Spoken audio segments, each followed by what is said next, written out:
Welcome. I'm Shelley Rosenblum, Curator of Academic Programs at the Belkin Gallery, and I'm thrilled if you can be here today to join us to think about our research cluster, Ars Scientia, and the rich experience of the last 6 months of artist physicist residency. So thank you very much for coming during COVID in this beautiful weather out to the peninsula. We appreciate it. Before we begin, I'd like to offer a land acknowledgement that we work and think and do this project here on the traditional, unsurrendered ancestral land of the Musqueam. And I try very hard when offering a land acknowledgement to think in a new way each time about why I'm doing that and what that might mean, so we don't slip into a rote recitation of that. And so I just wanted to share a little bit of what that means in this context today. The main word I've been thinking about is reciprocity. So acknowledging Musqueam, the land, what it means to come here on campus in a spirit of reciprocity with Musqueam, and how we can make that a practice and learn from it in all the projects that we do. And that has been a really fundamental term, I think, for all of us in this research project together, coming from disparate places and disparate practices. What would it mean to practice real reciprocity? And that is required from all of us accepting all the ways in which we don't know, which isn't always comfortable or welcome at university or anywhere. And also really engaging possibilities of myriad new ways of knowing, and what would it look like to forge new ways of knowing together reciprocally. So I offer that as a way to, for myself anyway, to think a little more deeply about the land acknowledgement. Ars Scientia started as an idea between the Belkin and the Quantum Matter Institute on the occasion of the exhibition Drift, which I hope you've all seen. Please do go across to the Belkin and see it if you haven't. Art and Dark Matter. And we thought, what a good provocation or invitation to bring departments together to think in an engaged, ongoing way about the modest proposition of how might we better understand the nature of the universe. So that's the order of the game, and I want to express my gratitude to UBC for this 2-year funding for us to slow down and not worry from the outset of what might become. It started with the becoming, which is the exhibition, and the great privilege for all of us was to slow down and think together without worrying yet about what another creation or product or writing might be, but how we might take a leap of faith to spend time together in real engagement to understand if that's possible. So it's been provisional and an invitation, and to everyone who's been involved to date, I'd just like to express a real, just my thanks for engaging on that leap of faith. It's hard to communicate often, it's hard to understand what we all desire to share or express. We come from different methods and different backgrounds, radically different practices, different areas of expertise, different areas of not knowing, and it requires real generosity with one another, and I love being part of this research project with all of you, so thank you for that. Yeah, I guess I'll save more for after so others have a chance to speak. And I hope everyone feels welcome and invited as you are to participate fully in the conversation and questioning as you're so moved. Thank you for coming.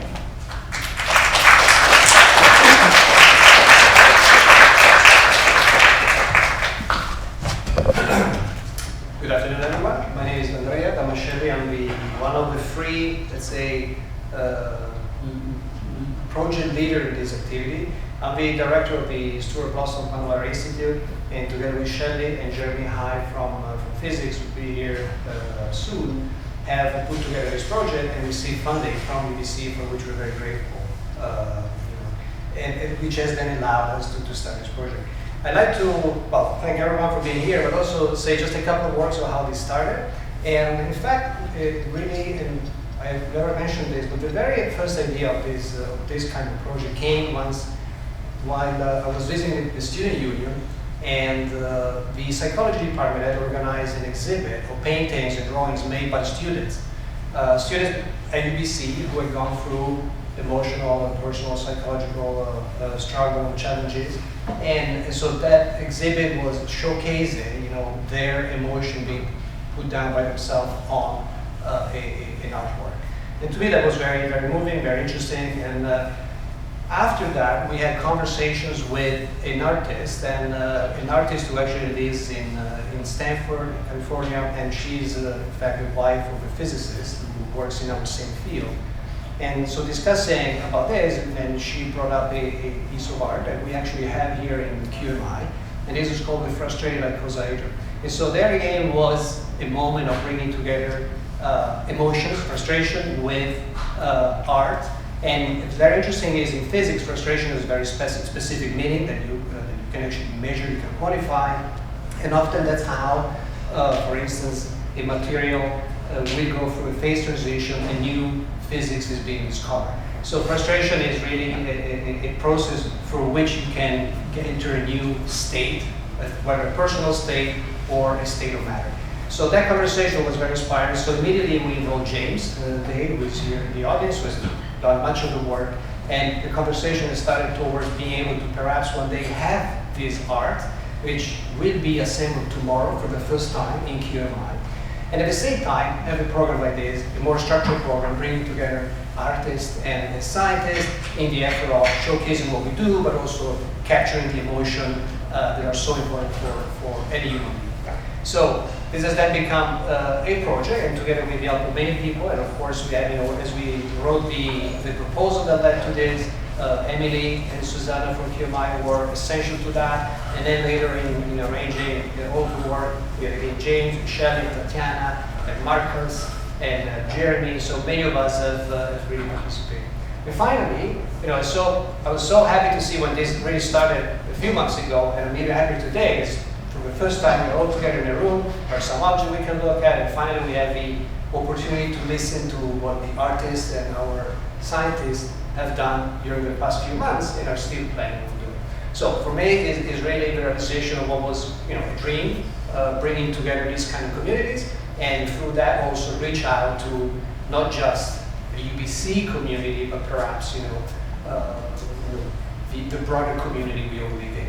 So thanks again, and before I just move in, I'd just like to mention the move out of the stage, just mention what is going to happen soon. So we're going to open with the work of Denise, and then move into a conversation between Nadia and Rhea. This would be about the dark matter project, which is captured in the exhibit at the Drift, here at the Drift exhibit here at the Belkin Gallery. And then we're going to move into the Ars Scientia project with the artists and scientists who work on that. We'll have then a break, and then there will be discussion. So all these sessions will be facilitated by different people. So we're going to have Tatiana first, and then we're going to have James, and later will be Jeremy Hyde in the question and answer session. So I hope this is a moment for people who have been involved directly to exhibit what they've done, but also for everyone here to participate in an open discussion, live discussion. Thanks so much.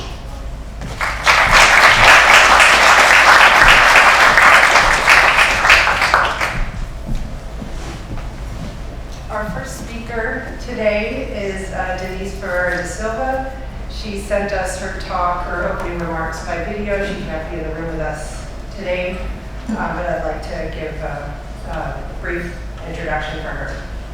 An academic and practicing artist, Denise Ferreira da Silva is currently professor and director of UBC Social Justice Institute and adjunct professor at Monash University School of Art, Design, and Architecture.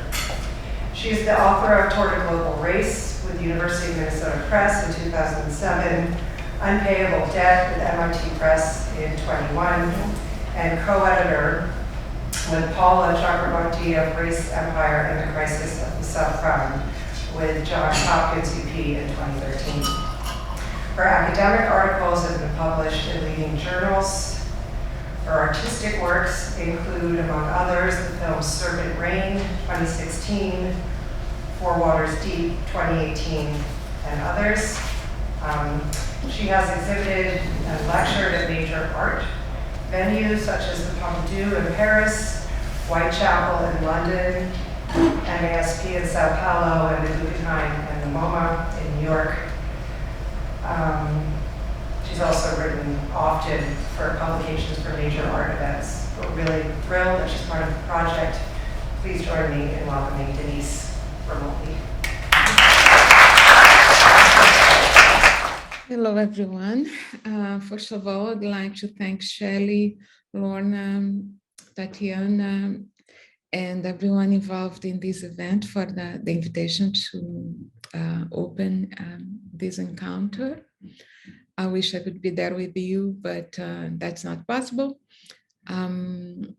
So I'm happy to be able to give this recording, share this recording, or share what I was thinking about in this recording. So when I started preparing these remarks, wondering about what I could say in 15 minutes that would make any sense, given the kind of gathering this is, I found myself spending more time than I had to prepare, considering the title of the symposium. And then I went on a tangent and started wondering if the term signature somehow could perform the kind of collapsing suggested by quantum entanglement. It took me a while to realize that it would only make sense if what I had in mind were an analogy. And analogies is usually something I avoid when talking about how the quantic and the cosmic inspire my thinking. But in this case, I'm going for an analogy, and it is an imperfect one, so be advised. So the analogy here is obviously about the collapsing of the separation between the artistic and the scientific, which I am thinking in terms of a distinction between the as if and the as such. So the artistic, the as if, referring to a manner of presenting, or as would be the case under certain circumstances, or thinking of the thing or the object as part of a given composition. And as such, in reference to the scientific, is in reference to true being, or the sense of something by its very nature, its reality. So that's basically what I'm talking about, and I'm really talking about it, around it. But what do I mean? Let me begin with the signature. So with signature, I have in mind a few definitions, and some of them we find in the Oxford English Dictionary. So these would be a signature as stamp, an imprint, an impression, the action of stamping or impressing, a distinguishing mark, an identifying feature, a signature as any typical physical or behavioral characteristic, pattern, or response by which an object, substance, etc. may be identified. Signature as an image, a figure, an artistic representation, which is an obsolete usage. In music, signature as a sign, a set of signs indicating the key or meter of a piece of music or part thereof, and initially placed immediately after the clef.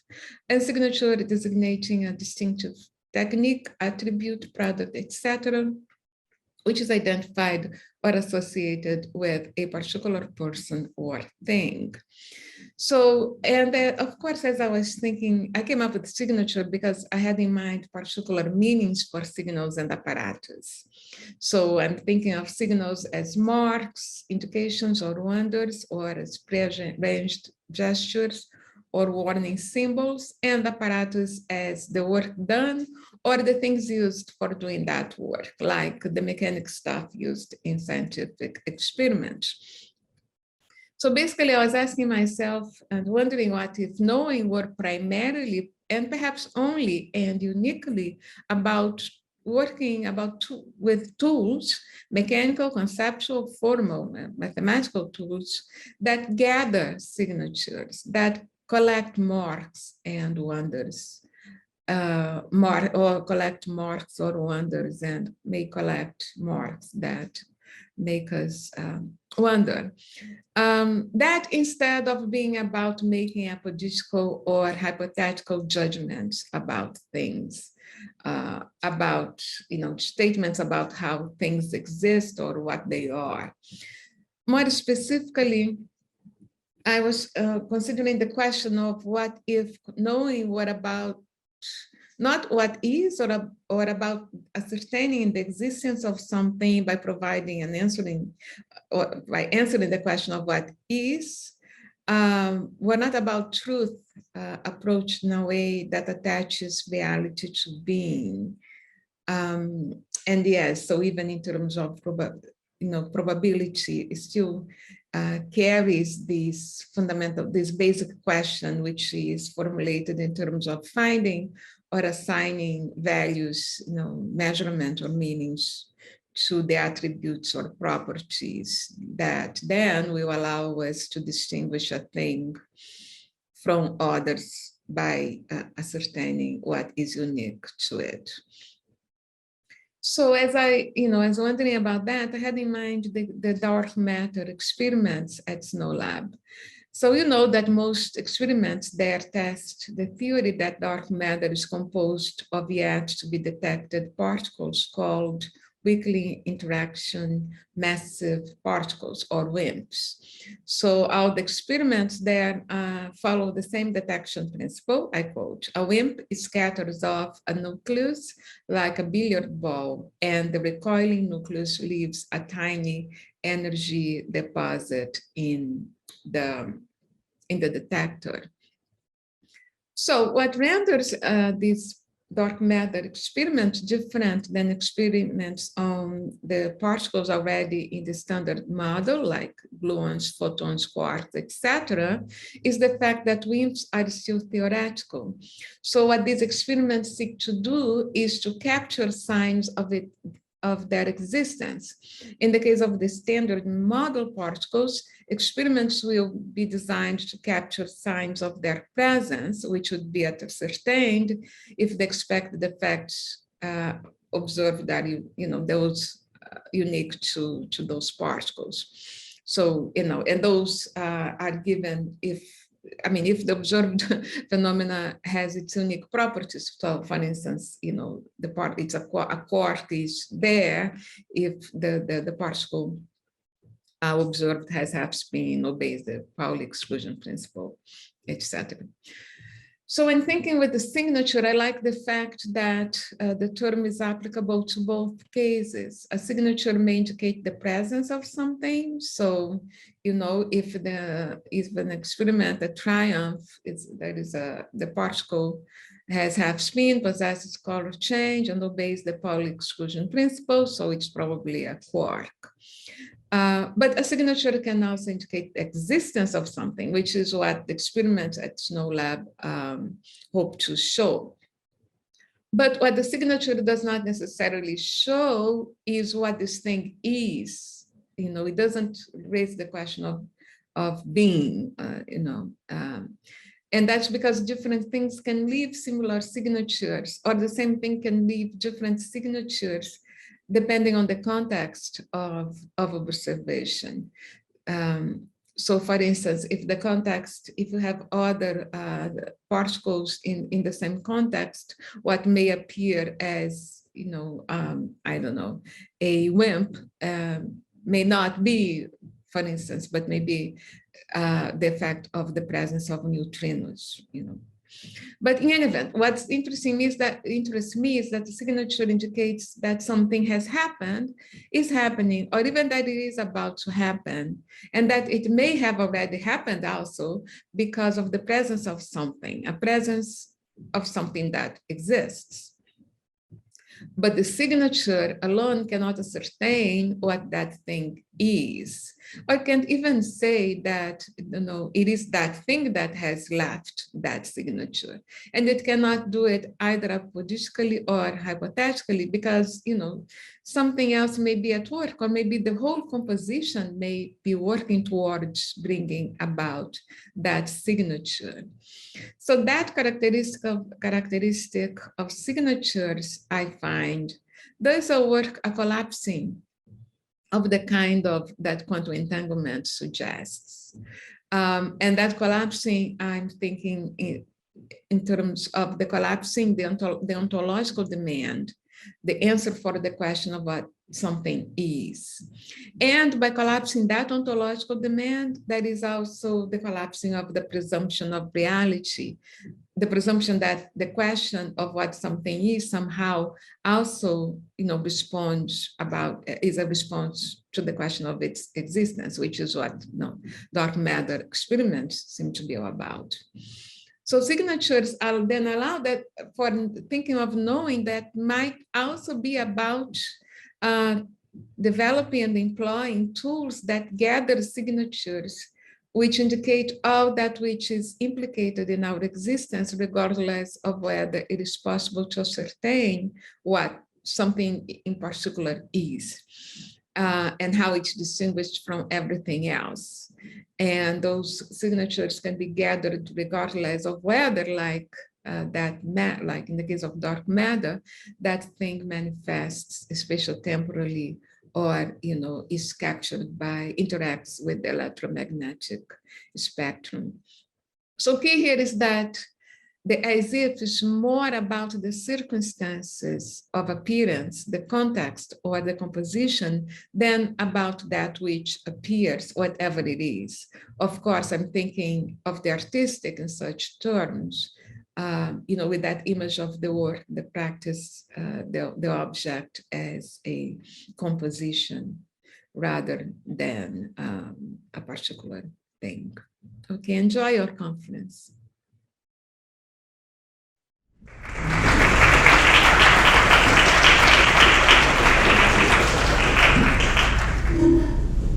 Hi, everyone. For those of you who I haven't met, my name is Tatiana. I've had the pleasure of working through the Morris and Helen Belkin Art Gallery and with the Ars Scientia group in supporting this project. And as Shelley mentioned, the Ars Scientia has been developed in parallel, and the early programming of it has really been developed in parallel with the Drift exhibition that's currently on at the Belkin Gallery. And this project at the Belkin was generated by the Agnes Etherington Art Center, the Arthur B. McDonald Canadian Astroparticle Physicists Research Institute, and the Snow Lab. And as part of the Drift project, the artists Nadia Lichtig, Josephine A, Anne Riley, and Joel Toms were actually invited to make brand new work while engaging with physicists, chemists, and engineers who are working on research at the Snow Labs facility. And the facility is actually located, for those of you who don't know, in Sudbury, and it's below the Earth's surface. So it's a really interesting project where the artists went on residency there, and they developed projects reflecting on the how and why of physics and art, and thinking about these two diverse practices and their interrelations in practices of knowledge. So I'm really pleased to introduce and to have with us today Nadia Lichtig, who came in from the south of France. And she's with us here today to discuss her work. She'll be speaking with Rhea Gaur. And so I just want to provide an introduction to these two folks who will be in conversation today. So Nadia Lichtig, in her multi-layered work, her voice is transposed into various media, including painting, print, sculpture, photography, performance, soundscape, and song. So each medium is approached not as a field to be mastered, but as a source of possibilities to question our ability to decipher the present. And I think that's really interesting, also in relationship to what Denise was talking about, the signatures. I think it's a nice sort of follow-up to that introduction. So as we saw last night, actually, there was a performance that Nadia organized at the Belkin in response to her work. And it was a collaboration with the UBC School of Music. And in this we saw sort of visual and oral aspects entangled in the performance. She regularly does these collaborations with musicians and visual artists, so it's an important part of her practice. Nadia studied linguistics at LMU Munich in Germany and École des Beaux-Arts in Paris, and is a professor of fine arts at the École Supérieure des Beaux-Arts of Montpellier. That's my French.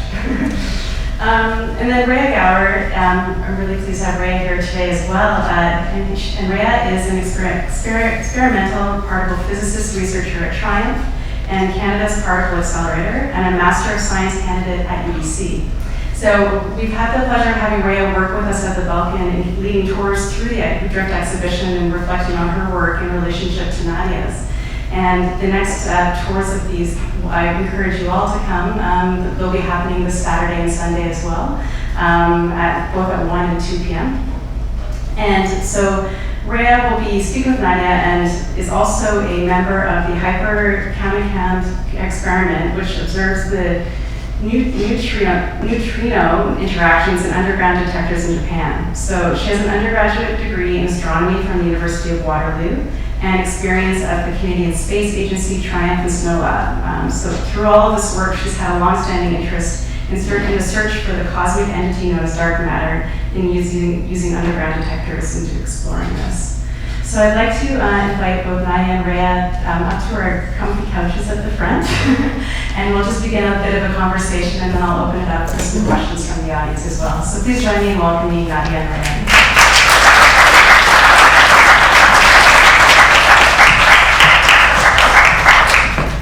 Thank you for the introduction, Tatiana. I'm so excited to be here today, to be talking to you, having met you. So your work, Blank Spots, featured in the Drift exhibition. So I've been giving tours, as Tatiana mentioned, for the past month or so, I'd say. And every time I visit, I notice something different, experience something different, and I always leave with a lot of thoughts.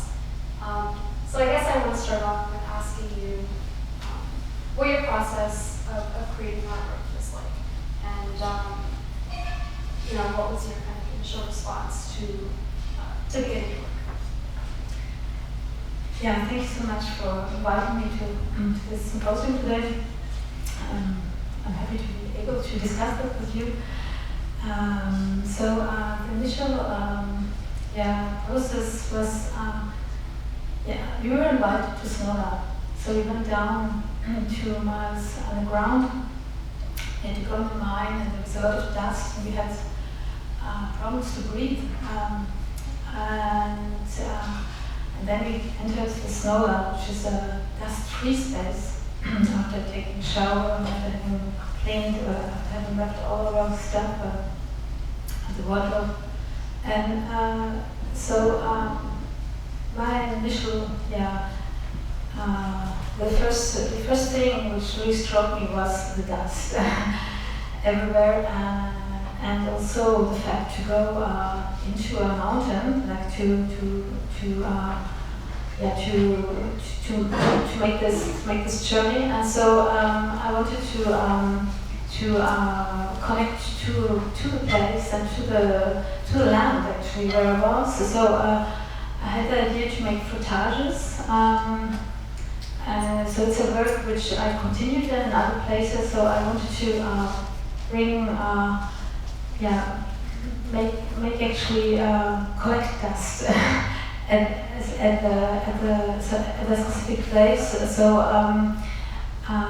this was the very first idea. That's how it started. So that the fact that I really wanted to touch ground and create a connection to the space where I was.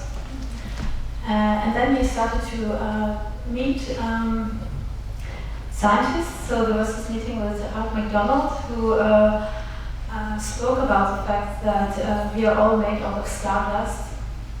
And so the idea continued to grow, that to work with dust and to develop this idea to reflect on that. And so the work is consisting of Apparatuses, it's stardust, because we're all made of stardust, but it's actually dirt. So these groundhogs are made by a form of reenactment or labor like on the ground of cleaning. And at the same time, the work is accompanied by a series of texts. So it's an ongoing collection of texts where I collect statements by scientists, by not only scientists actually, but by people who think about these questions concerning science and how, what knowledge, how do we construct knowledge? So that's the question. How do we seek truth? So we have research from dark matter and at the same time, so scientists do that and artists do that, search for truth too in different ways. So the work has a lot to do with the body. So this is the body work, which is the cleaning, which makes the paintings, and then there's the notes, which are then in a way digested through the voice. So again, a way of body knowledge, which is so these texts are sung. So partly by myself, and then by others, as we saw yesterday, the performance. So so that was the initial process. You talked about knowledge and how you accumulate knowledge and what you do with it and interpret it. So I guess that makes me wonder why it would be important for you to participate in something like this, that is exploring some sort of marriage between science and art. Why is it important? Maybe in order to state as well that artists are also seeking for knowledge in different ways, new ways, or maybe in order to be able to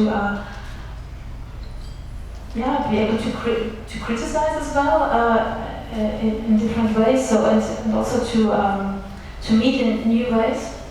So there's there are a lot of questions concerning that. I personally believe that the meeting point between the scientists and the artists are not really in their fields. Like it's more in the methodology, how they work. So I think that the scientists, as the artists, have a moment of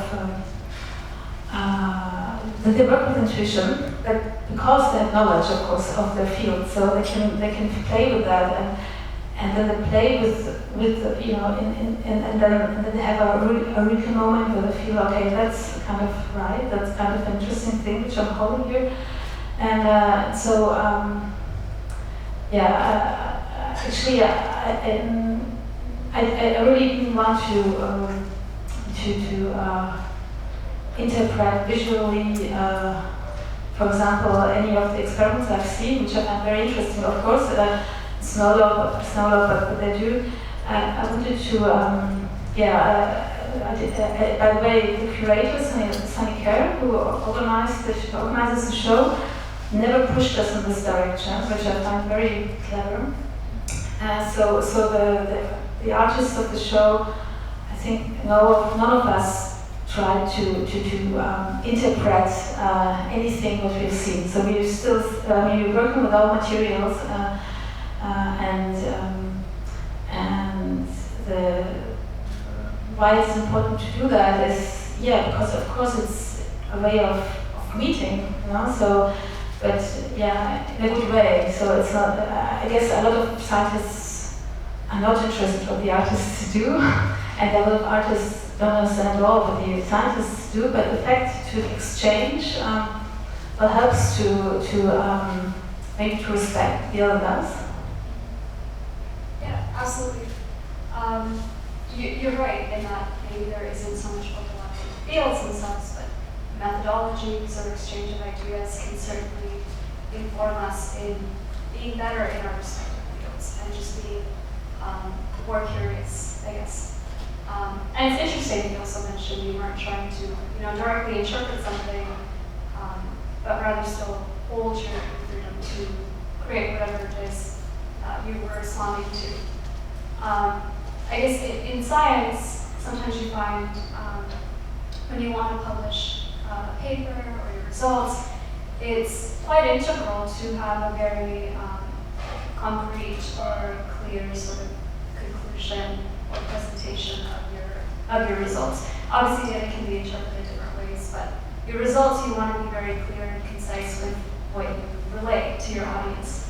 How is that similar or maybe different from your practice and what you want to put up? Well, as I said before, I believe the methodology is not so different. So I want to be precise as well. I mean, I only show work when I feel it's precise. So of course, there's an inner logic in it, and it's only the moment that it's worked out, the work is presentable. So, but as I said, it's on a different field. So in my case, it means to work visually with space. So it's not through words. So it's not a communication through words, and it's maybe not a communication at all. It's a structure that is autonomous, so which works by itself. So in the case of this installation, it's an ongoing series. So you have the Apparatuses, which are the cleaning paintings, if you want.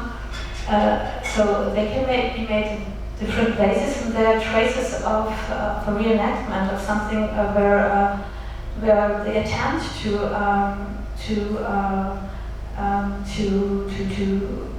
create an openness towards not only to people but to actually to a geology, to a land. So that's how these paintings are made. They're not made in a studio space. They're field works, so they're made outside. And then you have so this is ongoing. So there can be 6. In this case, there are 6, but there could be 9, or there could be 12.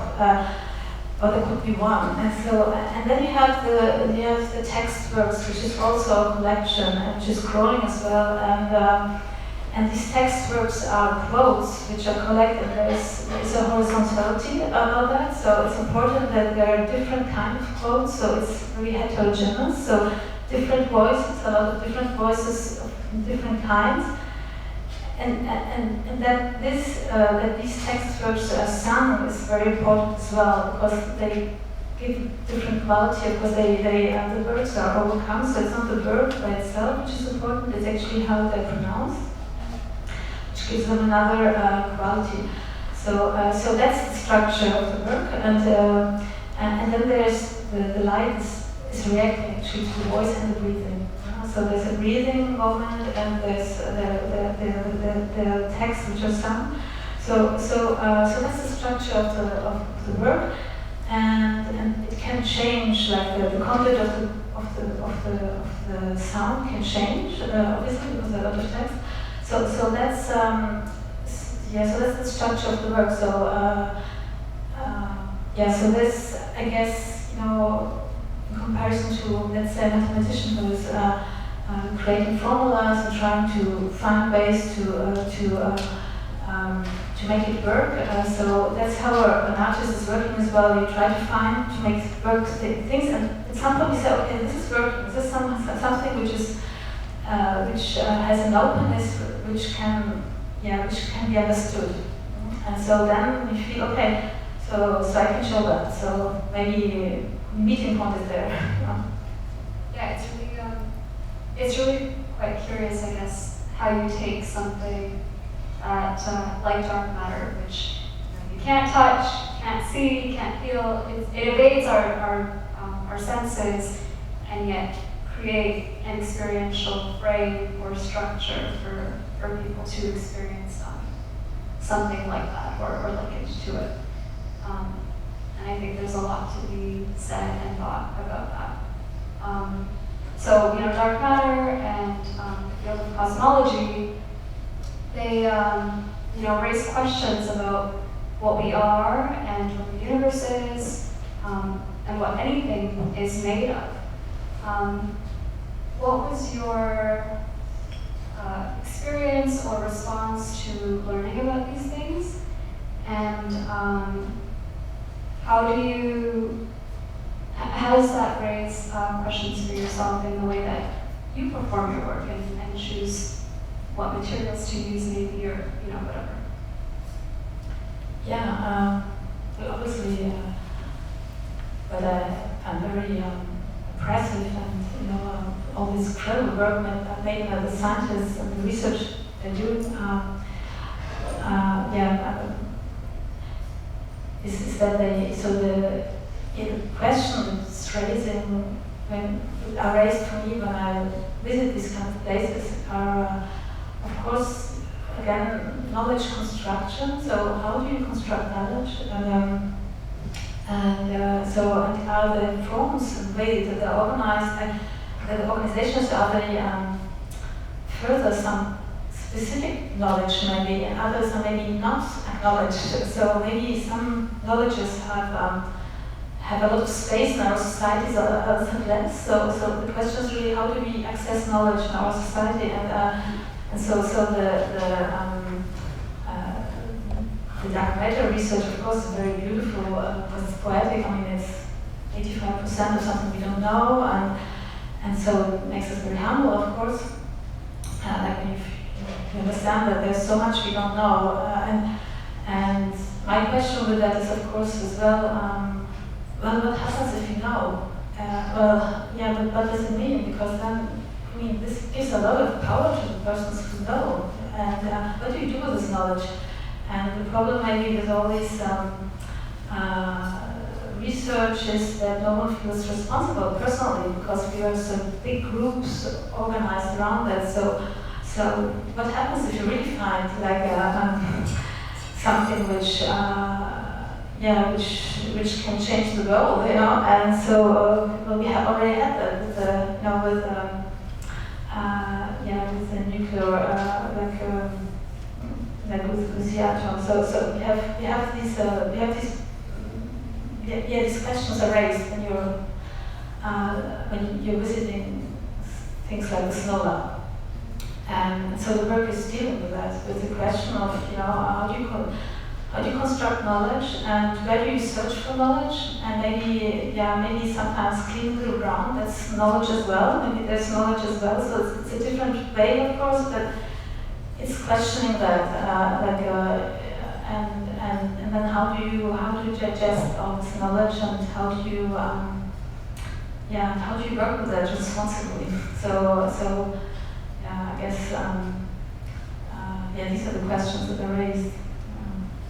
Yeah, I suppose when you learn or reconcile with your own existence and how small it is in the scale of the universe, you realize that you grow with the power of knowledge, or that's kind of how you hold power as well. On the topic of raising questions, I guess, if anyone in the audience has any questions they'd like to ask, I'd like to open it up. Yeah, sure. What kind of knowledge are you seeking exactly? I'm not. Which kind of knowledge do I seek? So I'm creating forms in order to create a space where we can actually have a space to access knowledge differently. So when you see the installation, you have the light which is changing, and then you have these nodes which are partly sung, but you can read them as well. And the idea is to be able to have a parallel knowledge, maybe to have several knowledge at the same time. So the question is, for me, the complexity of the knowledge. So I'm not searching for one knowledge. The idea is to be able to embrace the different knowledges we have in our societies, and equally. That's the question. When I speak about knowledge construction, about that we kind of be able to access different kind of knowledges. And did I answer this? Yeah. Yeah. Okay. Anyone else? Yep, in the back. Distinguish between knowledge, opinion, and impression. If I can distinguish between between knowledge, impression, and opinion? Yes. Okay. Yeah, of course. Maybe I'm not distinguishing enough, So what I'm collecting in the notes, these are mostly expressions of, it's a lot of scientific texts, and so I might count them for knowledge, and then the impressions are maybe that's what I'm doing when I'm singing them, or someone else is doing them, I'm singing them. So opinion and impression is maybe then the part how do you digest that. So I would in the work I would distinguish that this way. So there's a collection of knowledges, and then they're worked through as impressions. Thank you.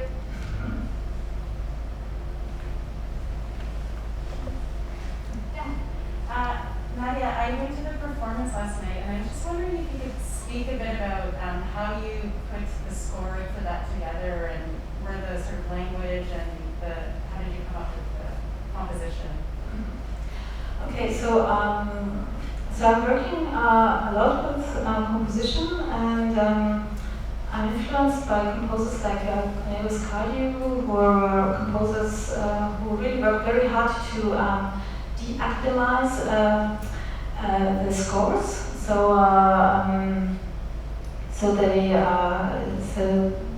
for example, the Scratch Orchestra was an orchestra which invited non-academic musicians to interpret the scores.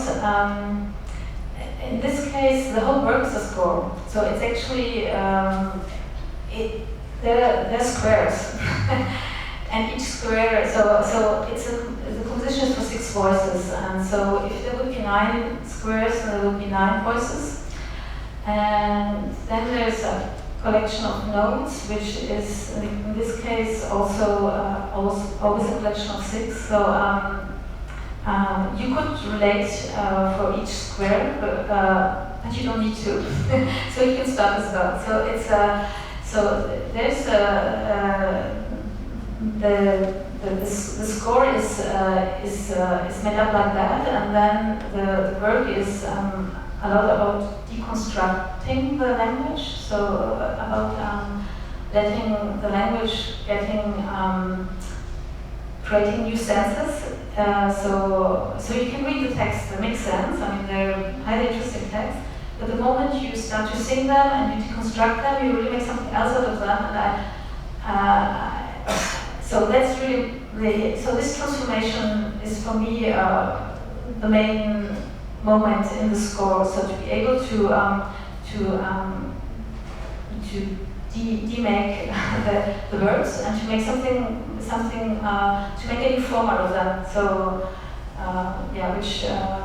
which worked last evening I found. So there was, I think they did it beautifully. How they so there was something like so the composers they for example they were starting to read text and then suddenly they lost their voice or would not pronounce some words, and so of course it doesn't make sense anymore when you have a discourse, but you just hear something else then, or they started laughing in the middle of the sentences, or said the sentences like everyone one word or one syllable, which then again makes it very different. And of course also the fact that there are 6 voices which are all around the space, you hear the sound not in the same way. If you hear in the room, then of course you hear what's said on the other side less good than the person who says it here. So it's a lot about the relativity as well. How do you receive information? So yeah.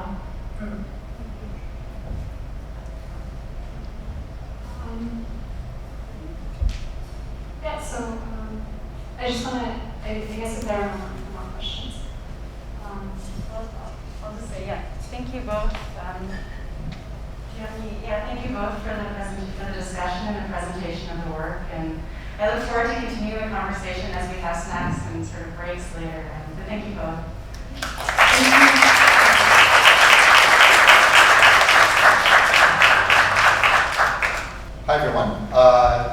James Day. For those who don't know me, I'm a research associate at the Quantum Matter Institute, and I'm one of the members of the Ars Scientia team. And I'm going to walk us through the next little bit of this afternoon, which is, I hope, going to be a little interactive and conversational and casual and social. So I first of all want to encourage you to get up and help yourself to coffee, tea, and snacks while people are talking. Everyone's going to consider that rude. Because we're going to be listening to these presentations and we're going to be asking things of the artists, they're probably going to want to know a little bit about us, who's here. It's not actually obvious to me who everyone in the audience is. So if you have a phone with you, I'm going to ask you to get it out and go to www.menti.com and then put in this 8-digit code. I'll give you a minute to do that, and then you should see this screen appear. And I'm just going to walk us through some questions that will give everyone in the room some feedback about who we are, what our expectations are coming here, and it will maybe give our presenters a little bit of context if there's anything that they want to elaborate upon as they're working their way through the presentations. Okay, so I think that code is going to stay up there. But once you're there, first of all, nice and simple question, what's your background? You don't have to answer any of these questions if you don't want to, but everything appears up here anonymously. I think we have about 50 or 60 people here, so don't sweat it if I advance the slide before we're done. Come on, science, we're losing.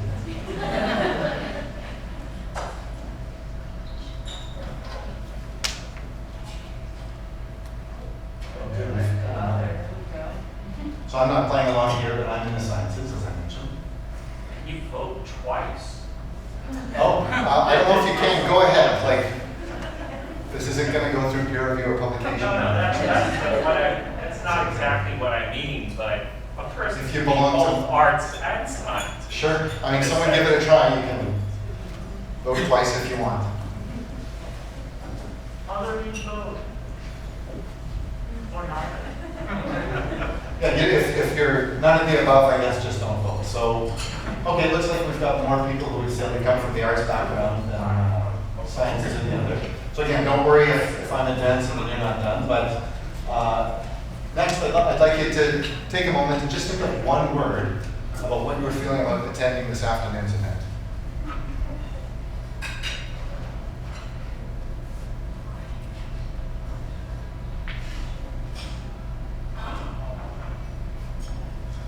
Creates a word cloud. The bigger the word is, the more often someone has submitted it. You don't have to submit the same word that's up there. Hungry. Someone came for the food.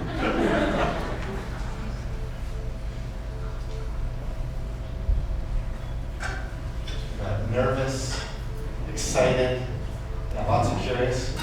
Glad to see questions up there. Curiosity, hope. That's a good one. Interaction, bridge,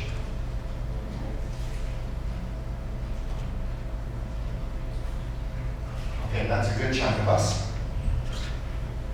So our scientists and artists are going to present, and keep some of these words in mind. This is what the crowd is thinking.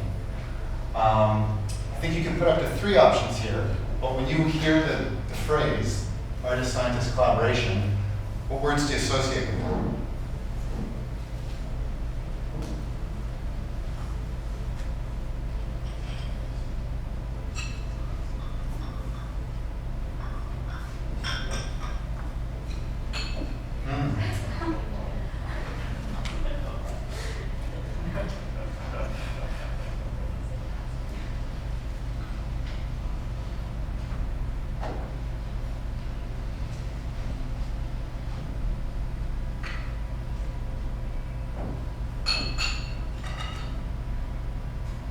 Universal and oxymoron might somehow be opposites on some kind of scale.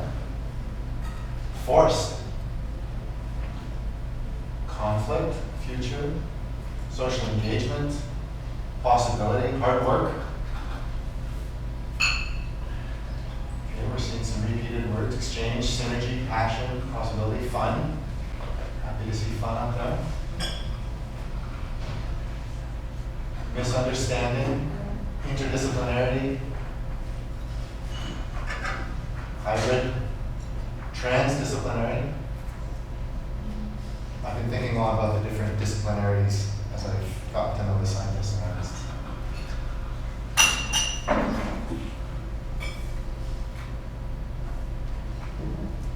These word clouds will be saved. I'm going to advance to the next. So you'll have an opportunity to put in a couple of words here, a little sentence, but how do you think science can benefit art?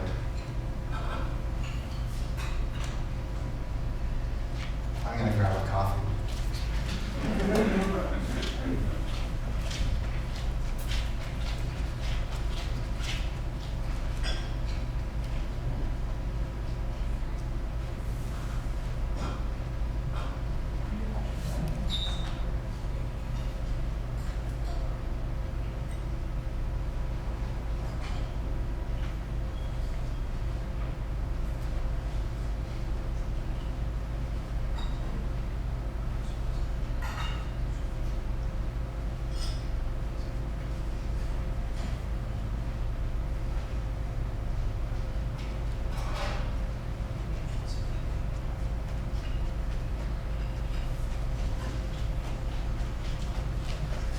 So how can science benefit art? It can ground it, disrupt it, provide inspiration, open facets of media and expression, new perspectives, provide a language of inquiry. I'm not sure I know how to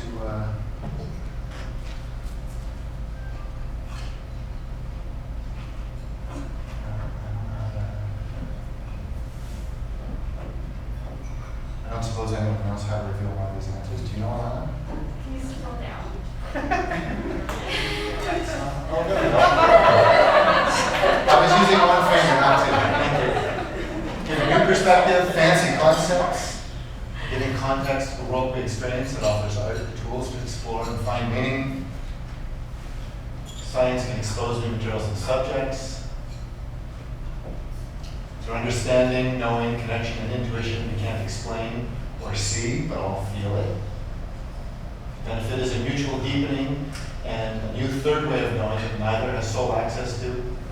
Send it free-floating and what's more immaterial and mysterious than the whole universe. Bring together order and disorder, blow their minds, yeah. How can art benefit science?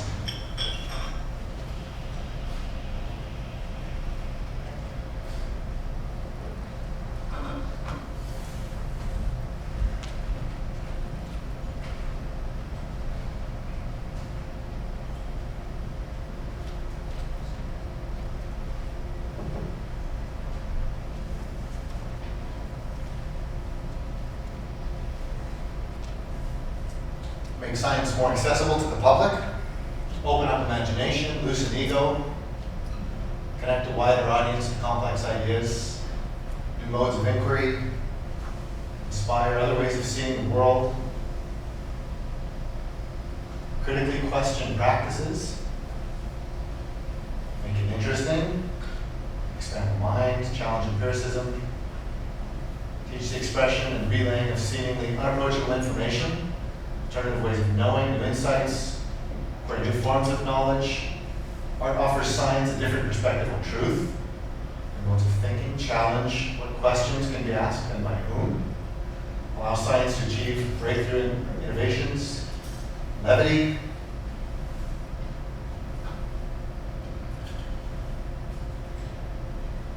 perspective. I'm a big fan of analogies, form analogies and foster creativity into jaded scientists. Imagination, lateral thinking, effective experience, subvert doctrine, catechism.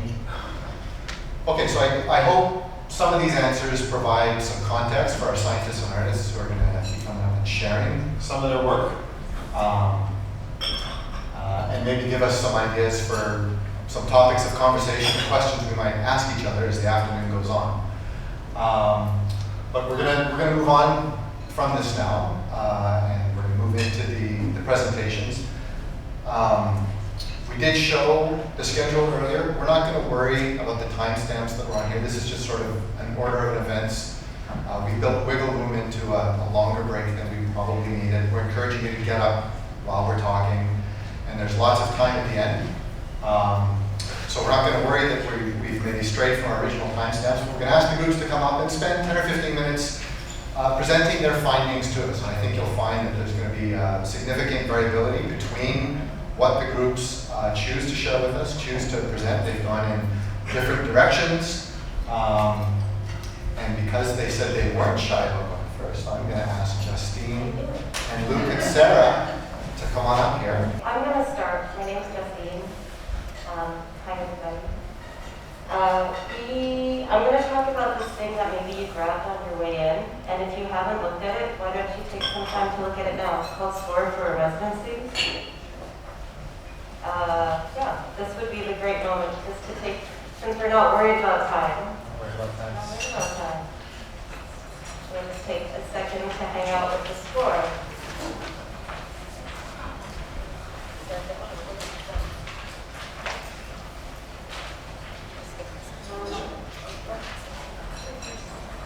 I was going to say maybe you can start by talking about what you think a score is, because when I heard before, I thought maybe movie soundtrack or like something strictly musical, but you clearly have other ideas. Yeah, I mean, I think so much of my practice is about building scores, so I think we're kindred spirits in that way. And a score can be a number of things. I mean, the score can be the work itself. A score can be a series of instructions. A score can be a way to build practice, to make material for making work. And in this case, very much the score is the work, but the score is how we were together. And in a residency where you get assigned to each other, you know, when you get assigned, I mean, we had interest, but, you know, it's kind of like a dating app, right? Like we're just shoved to nothing.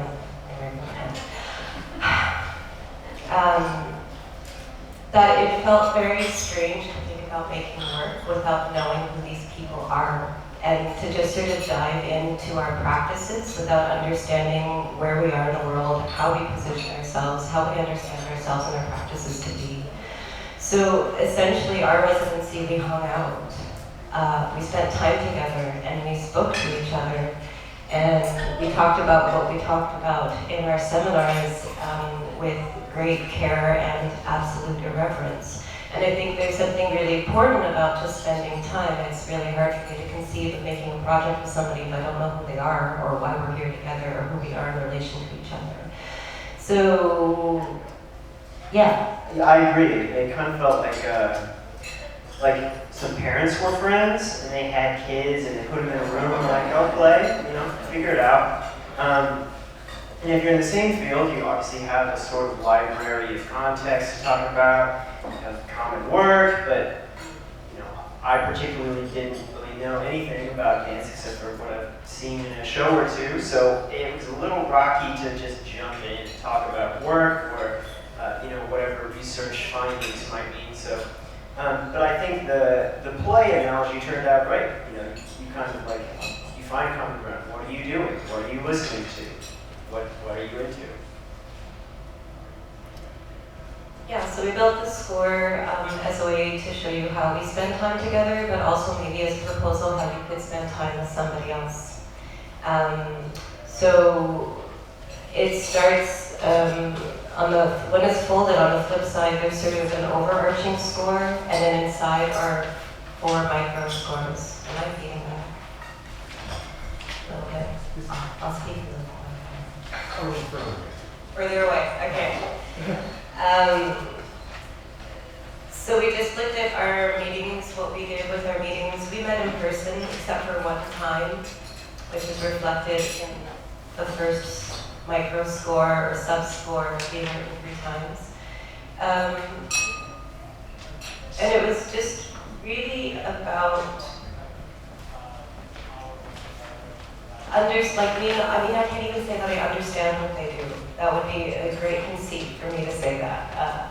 But it was about understanding how we are together, how we were together, how we have been together in this 6 months. And sort of how that relationship grew. So there's a number of sort of reading references or listening references, things that are cryptic about how we spent time together that are inside story, inside joke, which we'd be very happy to share with you should you have a question about any of the content. But it was a way, it was a way into how we actually were together physically in space, how our bodies changed over time with each other as we got more and more relaxed with each other. So for me, it's very much a social choreography, what we're sharing with you today. And you can take away, and then when you meet someone new, say, hey, I know what we can do together. I've got a score for a residency. Well, moving on. Yeah, I think I also agree that we like the idea of maybe allowing other people who don't know each other, don't have a lot initially in common, to start discussing very deep and interesting things that you don't talk about with your friends. And we hung out all over Vancouver in a variety of locations. And yeah, it was really fascinating. Justine came to the lab. We went to one of Justine's performances, and over time just got to know each other and talked about really interesting things. Which I think can start from easy questions like, what did you do today? You know, like being friends, that seems like it would be the first step.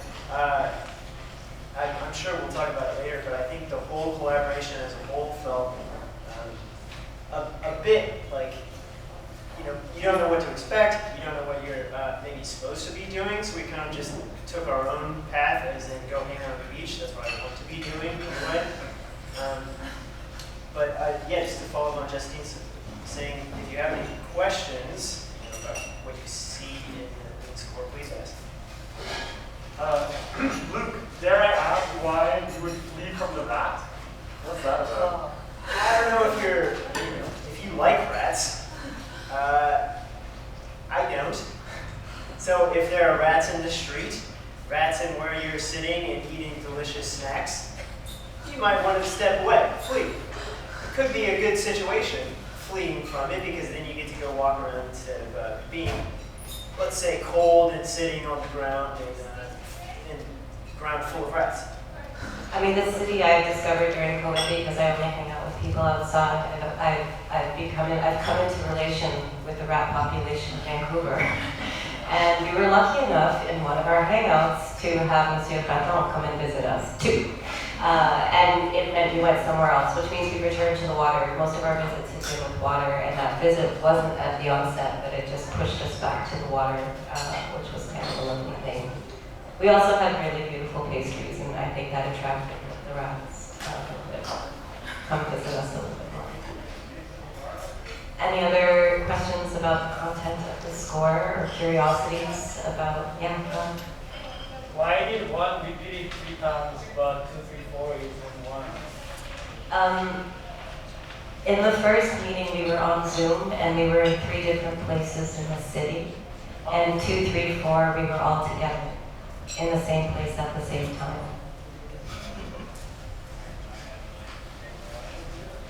Please, yeah. I'm curious about vibration as a fact of matter. And because when I just read things all the time now, it's way more interesting. But I read it as vibration as a matter of fact. What was the inspiration for vibration as a fact of matter? I think it was like early on me looking for ways to connect to Luke and Sarah, like through the lens of physics, which I don't know anything about other than the ones that are attached to dancing that I feel in my body. And it comes from Ashok Crawley, who's a Black Pentecostal queer theorist, an artist and a scholar. And he talks a lot about relating and relation, and he wrote in one of his texts that we have written in here, he says vibration's a fact of matter, and he's talking about vibration as any one person, object's way of calling out, and that you may meet somebody in their vibration. So, I just think it's such a beautiful way to think about togetherness. Even if you don't know someone's reaching to you, they could be, and you could be reaching it back just through vibration. Yeah, I think that's a good example of easy points of overlap. You know, if you bring up vibration as a fact of matter, I particularly think of like atoms. You know, vibration in a very physical sense, but that's obviously not where you start from. Yeah, a simple word like that, or especially a word to talk about, is just a good jumping off point of overlap between, you know, two very different fields. But right after a little conversation, it's like, well, we're kind of on the same train of thought, but yeah, from very different backgrounds.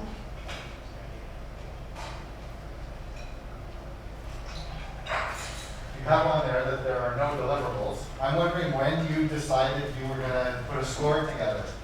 When we weren't allowed to do the thing we wanted to do.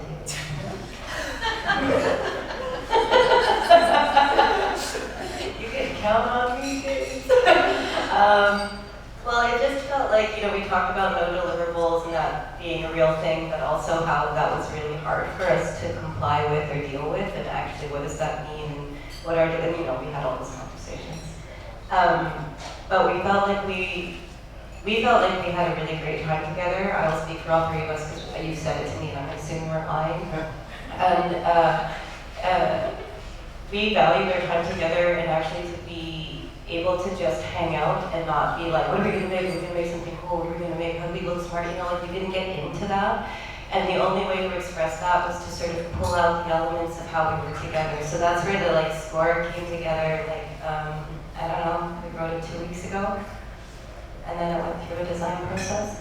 But it just felt like the most genuine way for all of us to be able to be present in the work. And I didn't want to make an interpretation of science. It's not interesting for me. So, and I didn't want them to interpret art. Like I didn't want to do any representation, but like what actually was or what is felt like the way to go.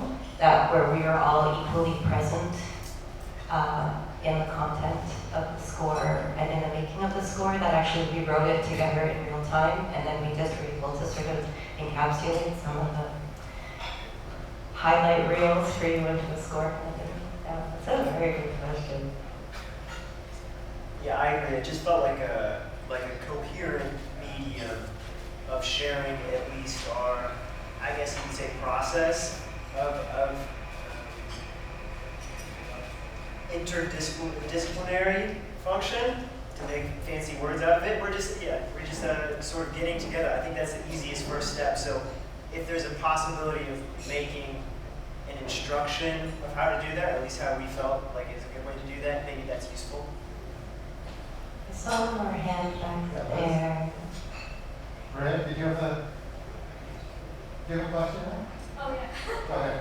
I wanted to ask you about the motivation behind the indentations on the That's the designer's prerogative. I had a long conversation with the designer where I said a lot of things, and we talked about it because when I sent him the score, it was all left justified on a page, and he said, is that important to you? That it looks organized? And I was like, absolutely not. That it looks organized in a particular way, which sits with a certain kind of rule, a certain kind of understanding. And he asked if I was okay with disrupting that, and I said, yeah, absolutely, please disrupt it. So, and yeah, I mean, just a shout out to Derek, because he then interpreted what he was given through a conversation that we had. So yeah, it was maybe about making it feel a little bit unruly. We're going to have lots of opportunity to talk with this group again later, but I'd like to for now thank you. Thank you.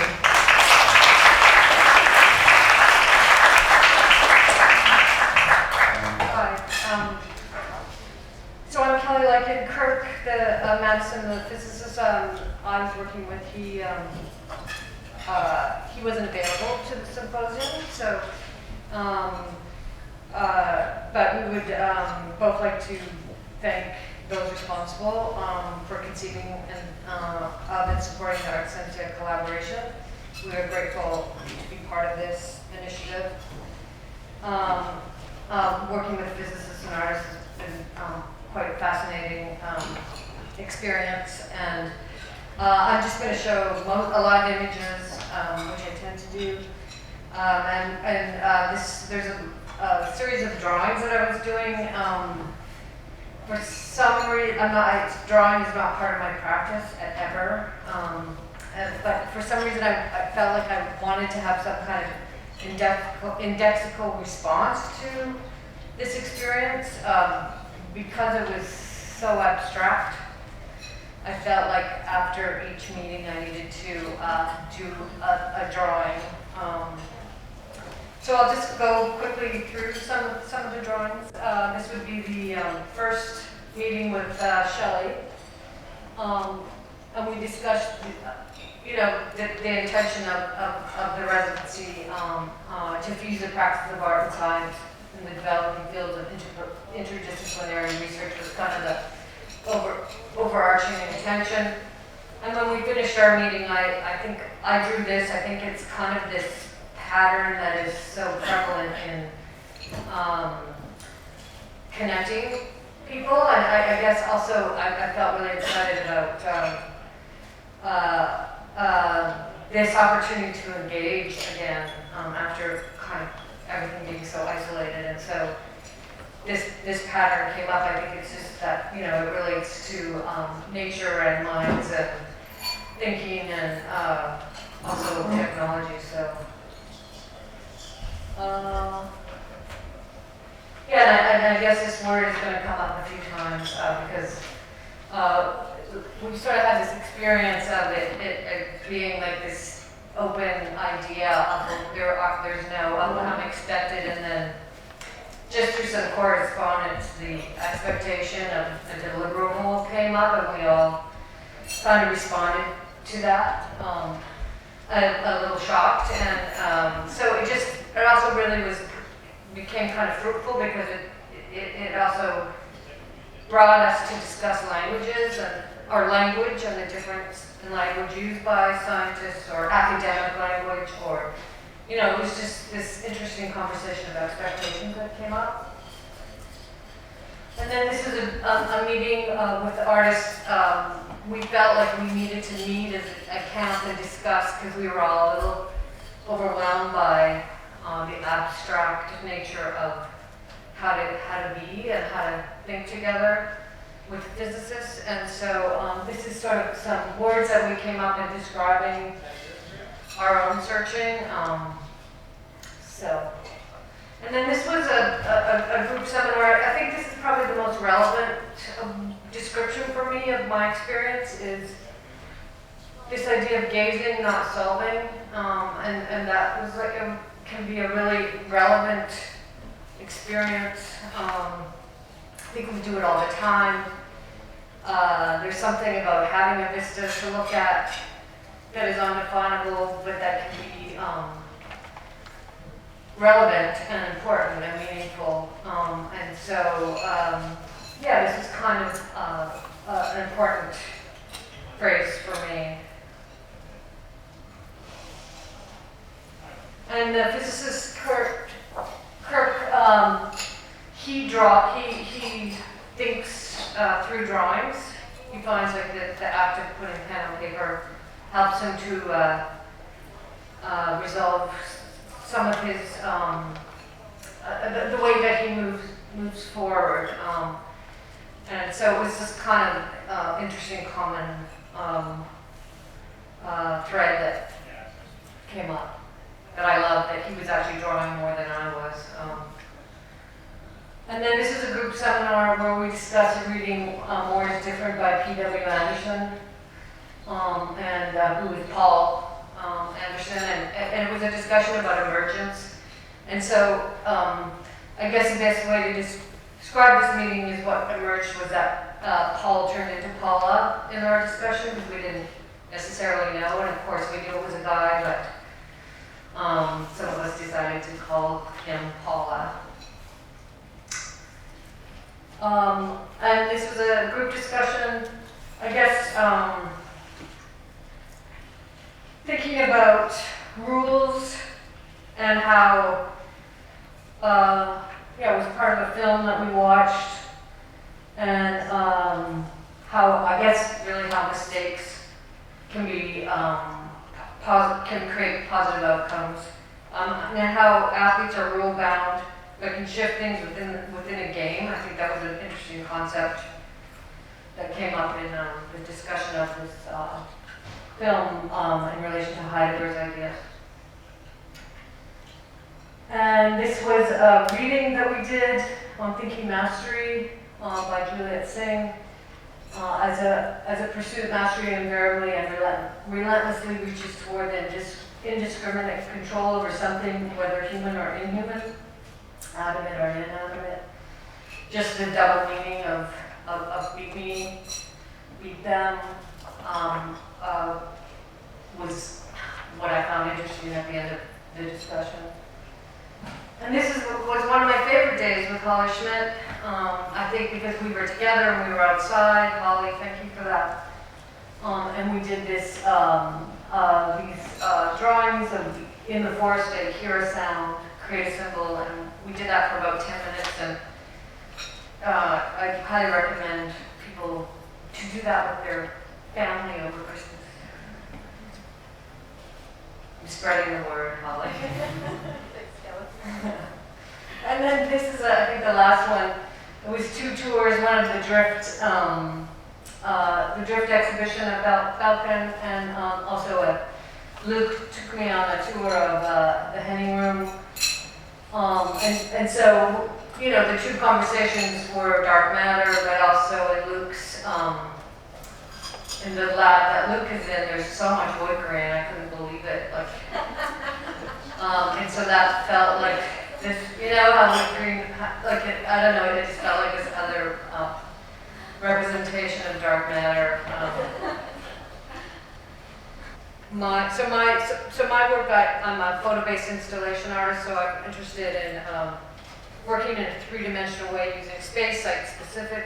I respond to site, whether it's a gallery or another location,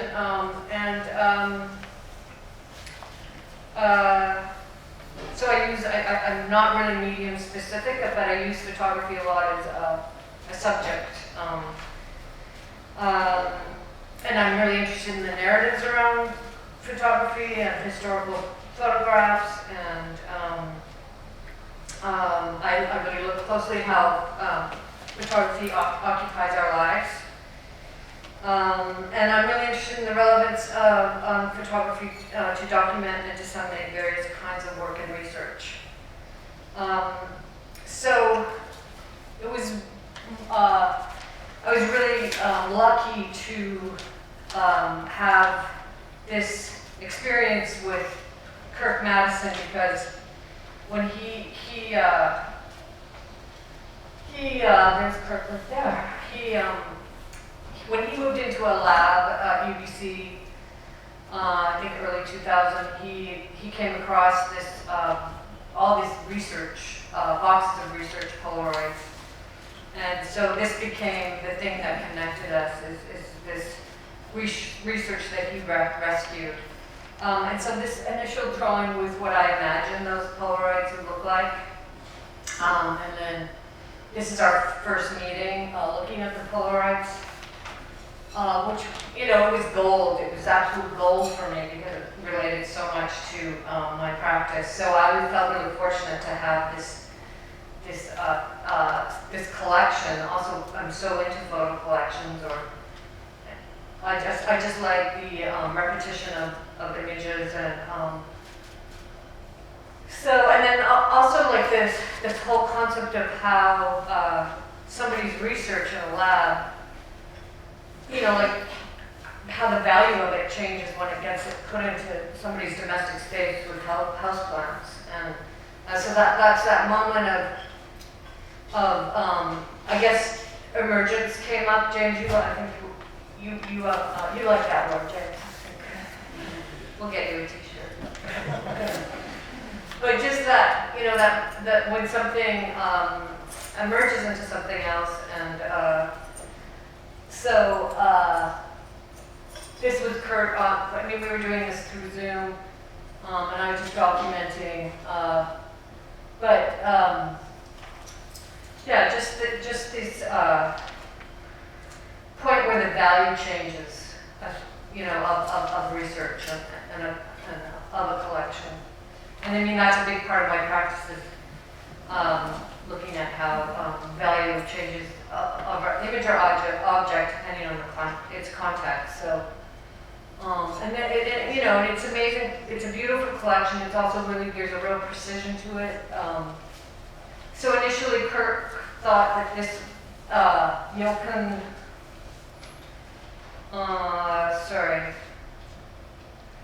Jochen Meyer, who's with the sweater, loved the sweater, and but it wasn't him in the end. It was actually Andrew Ng. And so, and we've since had discussions, Zoom discussions with Andrew about this work, which so it's kind of we've expanded a little in creating these different dialogues. And so these are oscilloscopes. Those of you who don't know, these are from around the 80s. And a lot of this research was photographed with Polaroid film using these oscilloscopes. And then these are notes from Kirk. Sorry, so he went through every sort of the groupings and then made notes around those groupings.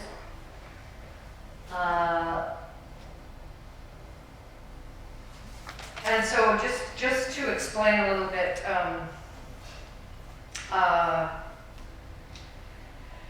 let's see. I want to give Andrew. Okay, he was a pioneer of laser plasma physics, and he was elected a fellow of the American. Is this moving? Yeah. So there he is.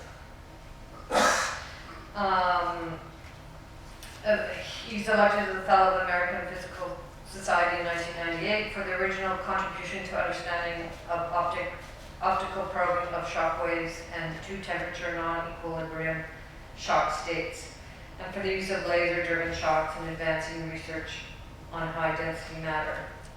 He coined the term warm, dense matter, which I think is quite poetic. So this is the collection as I received it in the boxes, cameras included. This is in my studio. And so these stacks also have this kind of sculptural element that I love.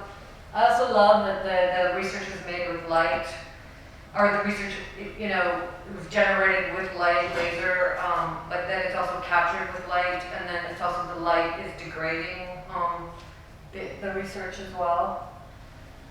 So there's certain moments of intervention, just like through chemistry, and it creates this beauty. And I think that also this is the thing that Kirk and I both love, is that the byproduct of this research is actual beauty, and that we think that this comes from Kirk. He thinks that the narrative, the science narrative, has been told, but there's this whole other narrative to access in this research, which I'm hoping to do with like some kind of installation project. Justine Chambers and I are kind of discussing, and it seems like a project that would really be nice to have other artists respond, like to kind of also continue this idea of scientists and artists sharing information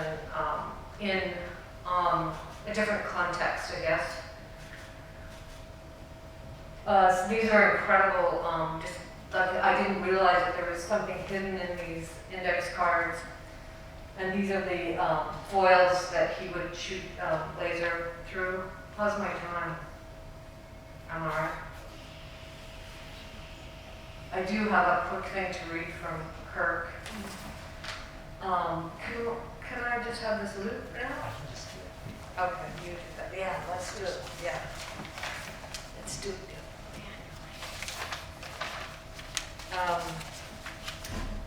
So as we're going through that, I'll just read, this will take me about 3 minutes. This is Kirk Madison speaking. I have learned many things from this opportunity. One of the most astounding things that I was continually reminded of is this: the depth of conceptual abstraction represented by the work of these artists is profound. I feel that their way of thinking is far more theoretical than mine, and my most profound observations feel prosaic by comparison. For an example, many of Kelly's artworks are concerned with the functions of support structures, as she calls them. Examples of these support structures for an artwork might include its frame, its surrounding, for example, the color of the wall, the lighting, the temperature of the room, and its placement in space and display in time. These supports are highly relevant to the observer and can dramatically change the object's value and meaning. Oh, I didn't take my mask off. No wonder I can't Okay, well, half the recording will be faceless. These are ways of thinking that I normally consciously engage in, yet are, These are ways of thinking that I don't normally consciously engage in, yet are, I am learning, conspicuously important to the practice of science and the workings of society. In my prior work, I never imagined that I should concern myself with such broad categories as these support structures. I also imagined that physics only pertain to phenomena that abide by pure logic and are by definition independent of the observer. Implications of the observer are a phenomenon's context, where therefore never a serious consideration. Nevertheless, I believe understanding is among the central cognitive aims of science. Yet the words understanding or comprehensible are not belonging to the vocabulary of logic. Thus, without being aware of it, I am, while doing science, exposed to and influenced by the vicissitude of intersubjectivity as well as modern currents in epistemology and philosophy. Remarkably, these influences are exactly the kinds of concepts Kelly seems to be grappling with in her work. My exposure to Kelly and her ways of thinking has opened my eyes to the obvious, that scientists and artists alike are driven by our care for detail, and this care carries us beyond seeing, and that understanding is a process without a definite arrival. At each moment, our existence in the world, our understanding out from it is an engagement with it, where we understand, misunderstand, and reinterpret what we consider are the relevant signs. And as I have learned from Kelly, each of these interventions provide value and meaning to the objects and subjects of our engagement. These photos saved from the landfill constitute some of the details of our existence today. Okay. Thanks, Kelly.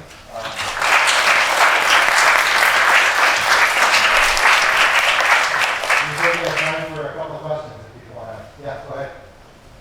I'd really like to hear a bit more thoughts on site situatedness, subjectivity, intersubjectivity, objectivity, how you kind of went through that from your dependence on situation and science applying to all situations. Oh my God. Take your mask off. I that's too big. Can you?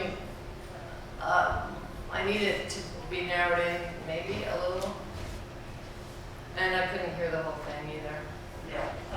How do you feel now going through this process about objectivity and how do your scientists feel about the subject? Oh yeah. So this is actually something. Okay, that's as short of as I can retain that.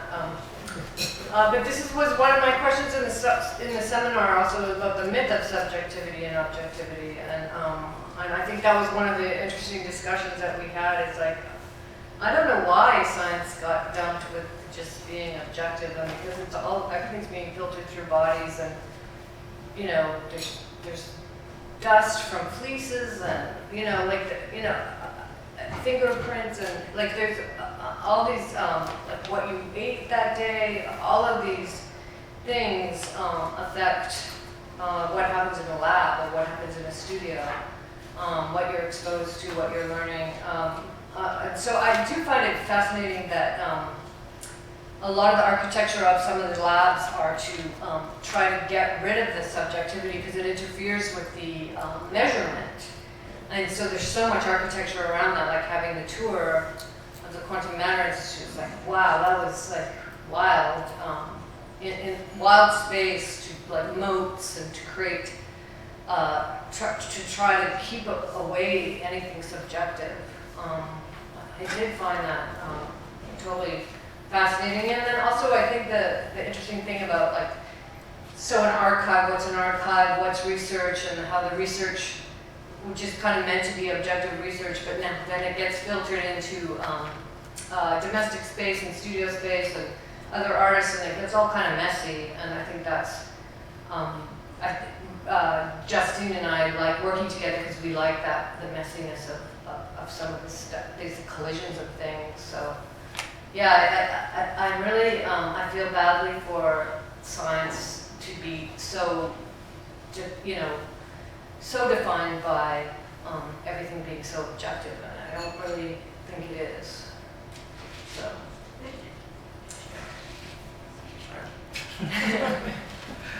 You talked about the changing value of the pictures in their context. Yeah. I came from a lab to a context of houseplants and that. Did you play with the idea of the changing value of the pictures and the pictures of changing values and the way that the same word can have more than one meaning? And you're talking about the messiness of objectivity and subjectivity. That all kind of piles together. Did you play with any of that idea? Yeah, I think like in my work, I'm really interested in this cycle of value. So, and this collection is like, because it was in a very suspended state. It was about to go into it was as close to me as it was to a dumpster. So like I like the precariousness of objects being in that suspended state, or like I call it objects in waiting. And so the context, like an object can cycle from somebody's mantelpiece to the museum to the thrift store to so I think everything sort of is part of some kind of cycle. I'm also curious about the messiness of the meaning of just in this particular case, just the word value. There's that value as valuable research, and then lack of value being like that far away from the dumpster. Yeah. And then the other meaning of value, which is like numerical values that are shown in pictures. Okay. Yeah, that's a value I don't think I think about less, I guess. Yeah, it's more of a scientific value. but that sort of interesting play of that same word having different values. I'm just wondering. Yeah, I think I appreciate you bringing that up, and that's something that I will actually think about. Okay, I was wondering if you had thought about it, but now yeah. you're going to think about it. Yeah, no, I will. It's a research and waiting. Yeah. Yeah. You have mentioned that you admire the beautiful byproducts of science. I wanted to ask you, as an artist, do you think beauty is a completely subjective concept, or is there something objective about it? It's sort of something that's come up lately, and I think it's different for everybody. I think like some people think that beauty is symmetrical. I certainly don't think that. I think,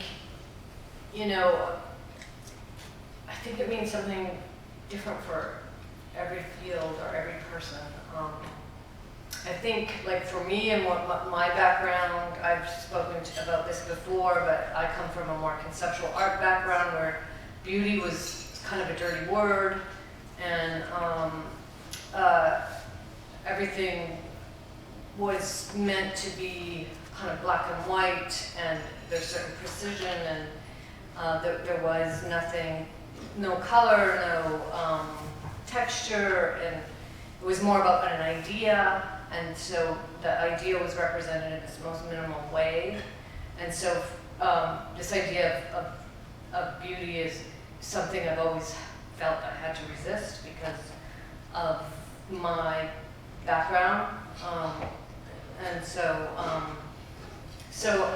this is what I appreciate about this collection also is that there's these moments of where things are blooming in these photos that weren't intentional. And so it also, there's sort of all these interventions that, weren't expected or that we have nothing to do with. And so that's, I guess, part of the fascination of the beauty that's existing in the collection too. But there's also the scientific beauty and the unintentional beauty that's happening in that collection. Thank you. We'll still have a chance to talk to Kelly. I'll take one more question before we move to the next group. So in this work, you're working with an archive in many ways of the photos you get. How do you see this work of the archive and the construction of knowledge, especially thinking about how art and science both construct or transmit knowledge, but in very different ways?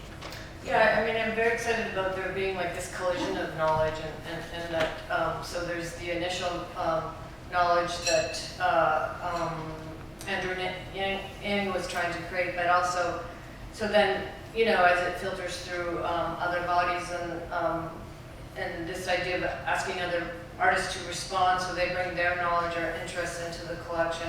And so there's also, I really feel it's important to keep expanding on this collection with physicists as well. And so there's this kind of amalgamation of different responses, and so there's different potentials that come out of this research. So it's like this, also a tangent, unexpected tangent from the research that Andrew initially was, and that it was also this collection I have is like it's kind of, I describe it, it's kind of like an ugly thrown pot on the wheel where he was just figuring it out, and it's really just that initial forming of ideas. And so I like this, not that it's innocence, but it develops quite extensively. So I like that this is kind of the beginning. Thanks a lot, Kelly. Okay, thanks.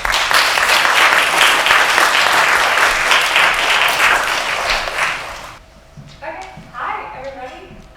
So I'm Alannah. I'm part of a team with Khan and Rysa, and I guess I could start off by just saying a little bit about what we immediately kind of connected on. So we heard Justine talk about how they felt like they came from these very disparate backgrounds and they had a hard time finding a place of overlap. But actually that was kind of the opposite experience for the three of us. We very quickly found what connected us, which was a fascination with kind of geometry and how space can be filled by objects and how you build something up from a smaller unit. And that definitely speaks to me in terms of my science. So I grow crystals, some of which you're seeing above us, and we're really just thinking about how we can take very small units, either an atom or a collection of atoms, and how we can build them up into something much bigger. And I see very similar motifs in Khan's art that really resonated with me. So yeah, that was kind of our initial connecting point. Hello, this is Khan. Yes, I totally agree with Alannah's comments. Because I'm trying to, for my practice, I'm trying to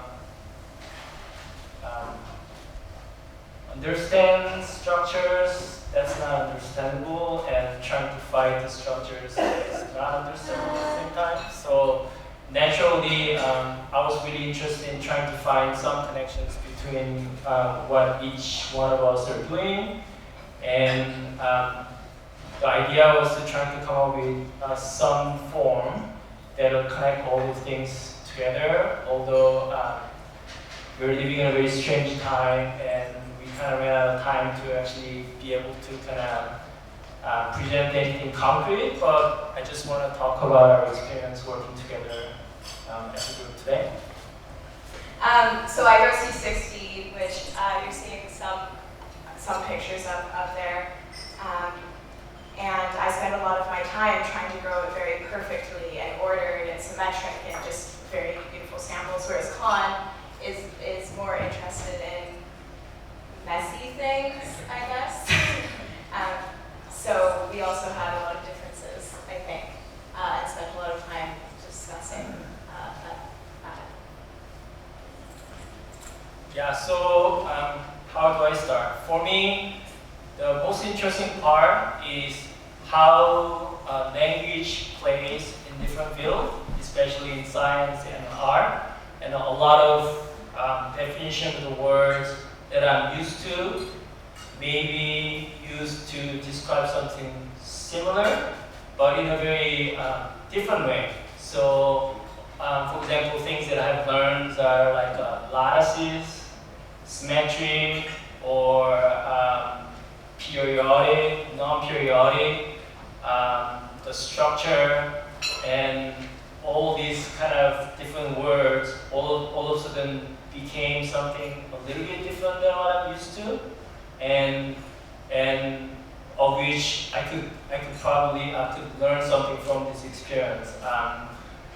With that in mind, as a visual exercise, one of the meetings we were talking about this thing called penmose tiling, which is a periodic way of tiling where you'd be able to tile a whole surface with only given sets of tiles, but the pattern is not necessarily repeating itself in an orderly fashion. That it could just be random, but then I start questioning the idea of random. What is random?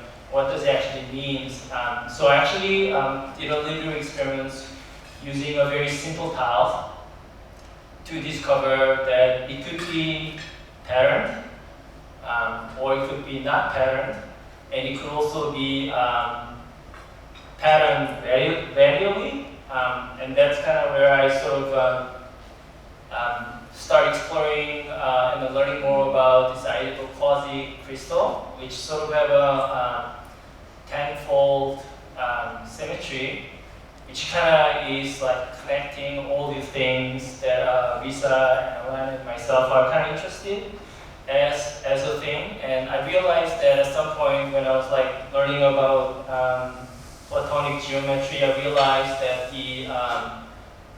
there's actually no difference between dodecahedron and isocahedron. If you convert the plane and the point and swap those things together, it's actually exactly the same pattern. As in diamonds and graphite, it's actually just a matter of switching your brain to different parts, to looking at the things. It kind of became something different. And from there, I just decided to do a quick visual experiment by stacking dodecahedron as a sphere and as an element to see where it kind of takes me. The number 5 is very interesting to me because it's the wrong number. Like it's the wrong number in every way. That it doesn't stack. It doesn't collaborate with you. It doesn't like. It's like it confuses my brain and it's like driving me nuts. It's so wrong that I often like feel like the number 5 is like the number of art, in a way.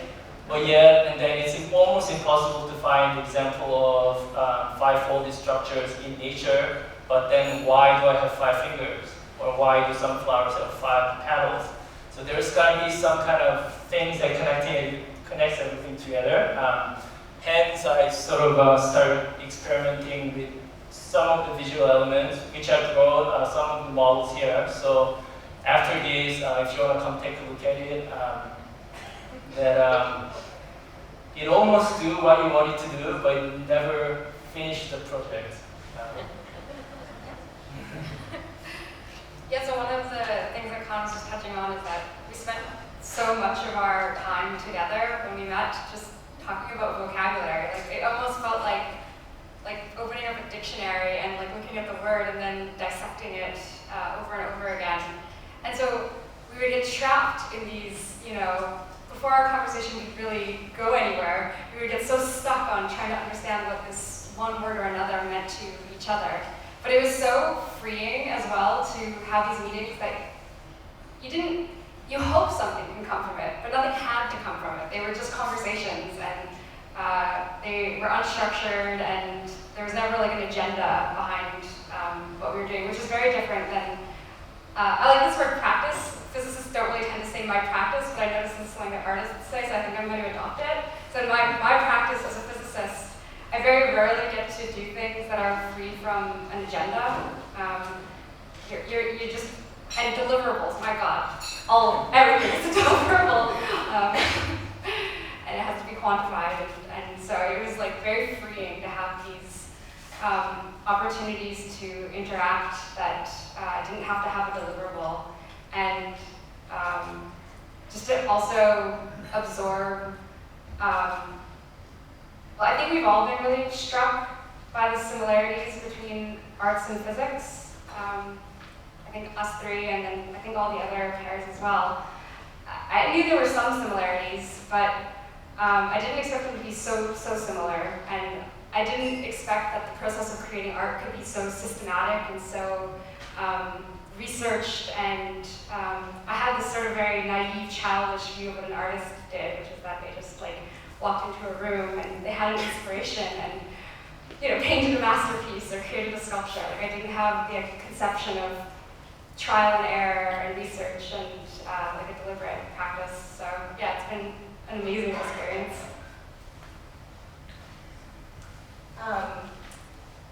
Yeah, I don't know what else to add. I guess also for me, it was just really cool being able to meet up in a group and find that we had so many similarities. I think somebody, when James asked, what do you think of when you think of art and science together, somebody said oxymoron. And I think going into this experience, that's exactly how I felt. I had no idea what to expect. And I didn't really understand how it would even work. And coming out of it, I think I have the complete opposite view and see them as very similar practices, actually. If I may add one last thing, I make these complaints all the time because I went to art school, I still never had a chance to meet people with other interests and other disciplines as if I was going to university. But then it kind of finally happened, so I'm really glad to be able to talk to people who have different specialty and different expertise, and then just having this opportunity to be together throughout this year. We may not have any conclusions about our findings in a concrete way, but I think it's just a beginning that I'd like to continue this relationship and we grow together.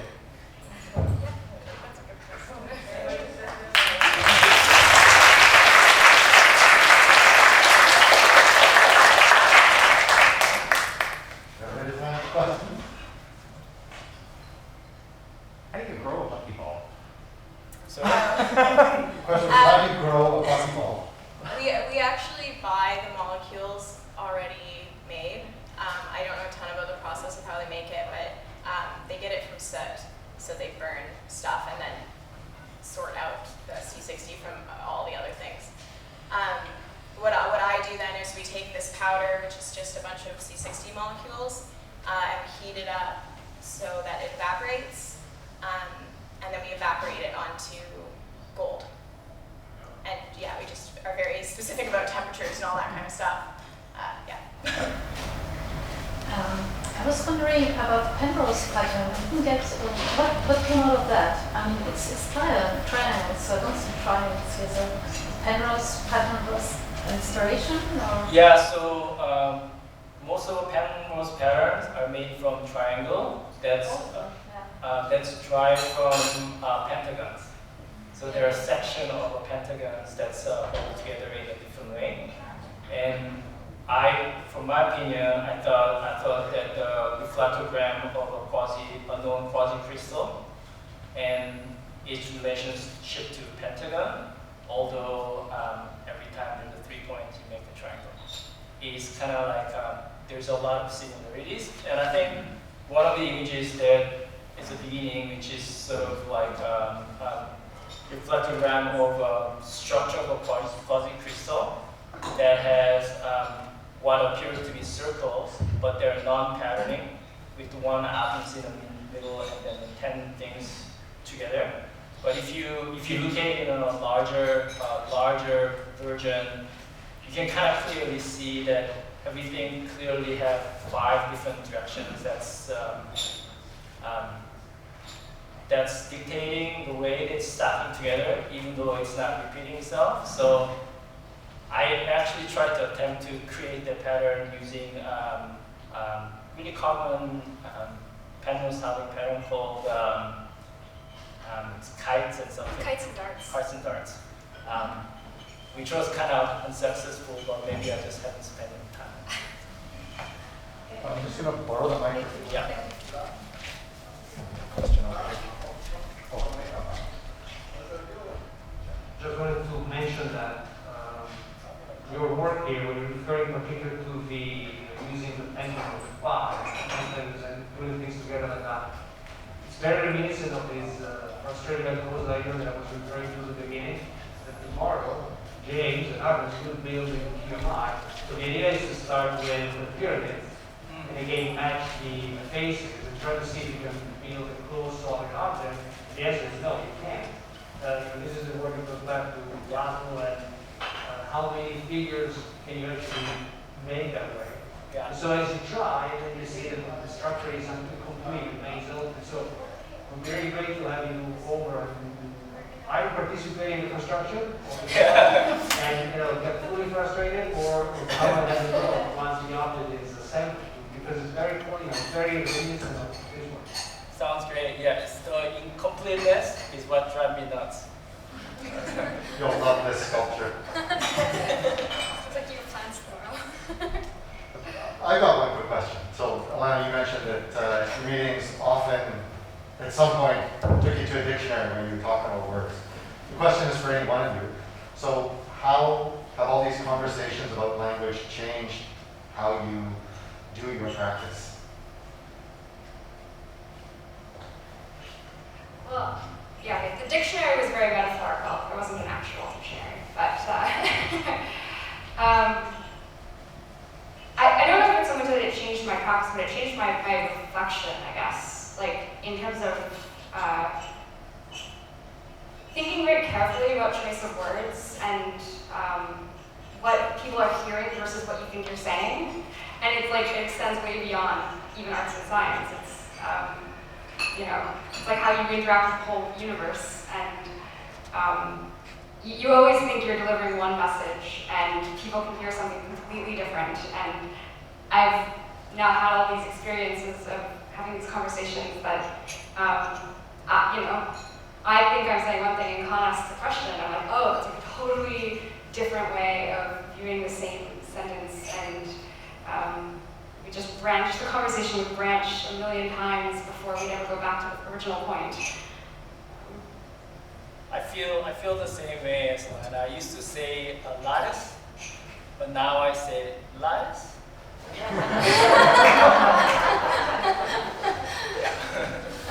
With lots of questions. Okay, thank you.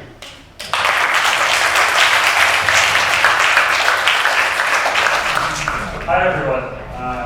Good afternoon. Good evening. So I'm Daniel with Miss Josephine, of course, and we want to take you through a little slice of what this residency was like, and in some way have it in miniature. So we're going to start out by introducing ourselves to you, as we did to each other, and then tell you a little bit about what we did towards the end of the residency and some of the stuff that we made that you can see on the back there. So maybe the next slide. So I'll start and introduce myself. So I'm a PhD candidate here at UBC. I'm a theoretical physicist. I do computational work. And what really gets me excited is emergent collective phenomenon. So things like, how do you go from a single snowflake to a whole avalanche? And I also, I've studied these avalanches in many environments, obviously in classic, in matter, but also in neuroscience. How do neuronal cascades cascade through the brain, or how do diseases spread in networks between people? I also wanted to choose this avalanche photo because when I was talking to Josephine, I gave her a very abstract introduction to what I do, kind of like that. And we didn't connect on a personal level until I think we started talking about our mutual love of the outdoors, dodging avalanches out in the mountains. So that's me, I think. Great. I'm Josephine, and my work currently deals with trying to understand how different technological transformations in various industries have coded biases and discriminatory practices. And so how do we provide, how do we confront these issues of ecological or climate or racial justice? And how do we propose an alternative that allows us to arrive at an equitable future? And so with that, during our residency, we started off, much like the other groups, with lots of great conversation, some walks in the outdoors, but I think it kind of coalesced with our mutual appreciation and interest in glass. And so I approached a master glass blower on Granville Island called Benjamin Kickert. And this is just a few images of his studio and us. Look at us looking so hardworking. So yeah, that's how this residency kind of in the end narrowed into the studio and this field work. So with that, I'm going to move to the next slide for you. Sure. So one of the, I'll just let you appreciate this for a moment, then I'll explain what's going on. So what we have here is Benjamin is pulling some molten glass out of the furnace and balancing it. And here we have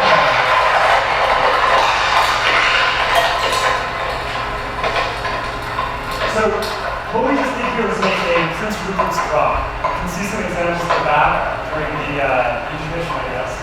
And we've taken this molten glass, dropped it in water, and had it tempered and cooled very quickly. One of the first things we wanted to do when we were working together was introduce some elements of play and exploration into our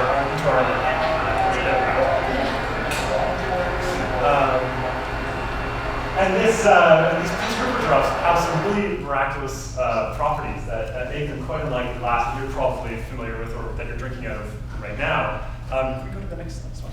And just, this is just a flyover here, but you can see they have these sort of characteristic teardrop shapes. And what's intriguing about these things is that the head of the teardrop is bulletproof. You can find some lovely videos of people shooting them on YouTube. Whereas the tail has a great deal of fragility and sort of a bit of a tension or paradox between these two qualities. So if you go to the next slide, we collaborated with some groups at the Stuart Lassonde Spinal Cord Center to take some extremely slow motion videos of what happens when those tails break. The whole thing shatters explosively, so that's why there's the case back there. As you can see, it's really quite mesmerizing. That first section, when the shock wave is traveling through the glass, is about 3 times the speed of sound that wavefront propagates. And then, of course, once it's in the air, it has to slow down because all those air molecules in the way.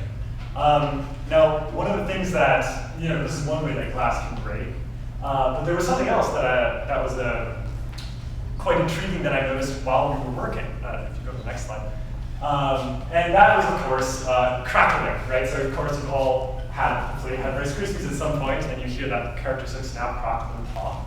Well, when you're working in a glass studio, there's a lot of waste glass. After you've pulled out, a rod or you've made some object, there's a lot of waste that goes into the trash bin. And I noticed that, hours after you put some glass in there, you hear these crackling sounds. And this really reminded me of work related to avalanches and work in geoscience now. It's very quiet. There we go. This is the sound of crackling glass. And it has some unusual properties that I want to make an analogy to geoscience with. So here on the, does this show up at all? Absolutely. Okay, so here on the left, what we have is time series data for the amount of energy released by earthquakes in, I think this is California, over the course of many days. And here's the acoustic emissions from this crackling glass that we're listening to over about 3 hours. And you can see they have these characteristic spiking patterns. I'm really excited about this. This is, to be honest, this is the first time I've looked at any experimental data as a physicist. As I mentioned, I'm mostly a theorist. And this has some really fascinating statistics that I am very eager to explore further. So this is something we're going to go into. Okay, so you have to ask though, on the one side here, I have crackling glass. It's molten glass that was just left in air, and it made all these wonderful cracking sounds. You can do the same thing, put that molten glass into water, and you get something very, very different, right? In one hand, this thing explodes after 3 hours, and on the other, well, these Prince Rupert drops have been around for a couple weeks. They only explode when you torque the tail, right? So why is that? Well, you have a very strong hidden history inside of glass. It can encode its thermal history in ways that are difficult to see to the naked eye. So what I've done here is I'm actually looking through a polarizing filter at the glass. And you can actually visualize the stresses that are hidden and encoded in the structure. So this is glass that hasn't been annealed, and that iridescence, that sort of rainbow color, that oil slick sheen, that is stresses on the facets of the material. I have a few slides here just showing close-ups of the Prince Rupert drops. And you can see some of that iridescence here and here around those vacuums, those voids in the glass. And here are some photos of the tail. And you can actually see there's quite a bit of stress built up in these tails. That's, of course, why when the tail breaks, it goes explosively and the whole thing shatters violently. And so when we were doing these experiments, we had, of course, the optical set up with the polarizing filters. It led us to ask, glass is so often used to reveal things, whereas an piece of optical equipment, we wanted to play around with making some of that. So Josephine's going to chat a little bit about that. I'm going to skip the parts of how I came about with my interest in glass, which stems from a more from the nuclear age. But fast forward, and so in discussion with Daniel and conversations with the glass blower Benjamin, we started to collate concepts that seemed to address what I was wondering about in my own practice. So how properties of glass can hold these invisible tensions and stresses, as you saw with the polarimetry, and how this idea of transparency, seeming impermeability, seeming mediation of image or sight, encodes within it actually a material production of a history that deals with extraction, bias, and surveillance. And so in terms of optics and glass lenses, started to wonder what other possibilities can we provide for the marked body, specifically bodies of color, if what is made to predominantly magnify and focus can be made instead to protect, to hide, and to distort. And so how might variations of us rendering oneself invisible through the production of unproductive lenses actually help us to evade, resist, and refuse subjugation. And so these are some of the tests that we did, in effect, just playing in the studio, experimenting, seeing what the material takes us in different textures, in different forms, in different slippages of what we understand the optics and lenses to be.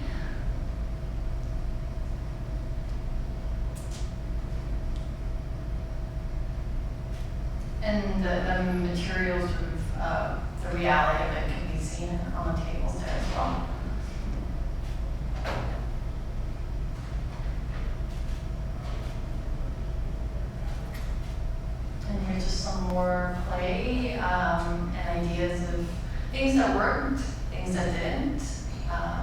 these are some that did. And Daniel can talk about these also. Right. So of course, I also tried to do a little bit of theory. That's obviously my first instinct, is to do a computer simulation. So when Josephine challenged me to make a lens that would obscure or hide things, one of the things I wanted to do was see, well, if we make cones or cylinders, some of the classic shapes in glass wood or glass working, what can we hide? So on the right here, we have simulated light rays. And what you can see is that if you angle things just right, you can actually hide entirely the source object. And so we set about making double-ended cones to obscure elements held at certain angles and in certain perspectives. And I think it worked quite well. It worked just like the theory said it would.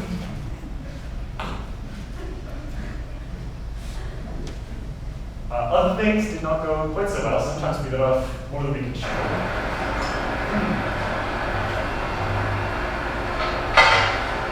This is about twice as much glass as we tried to.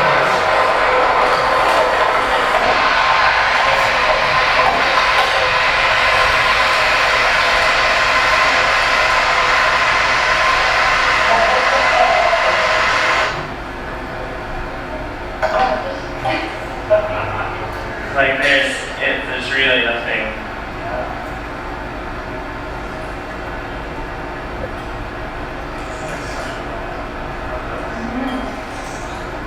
It's like a snowball.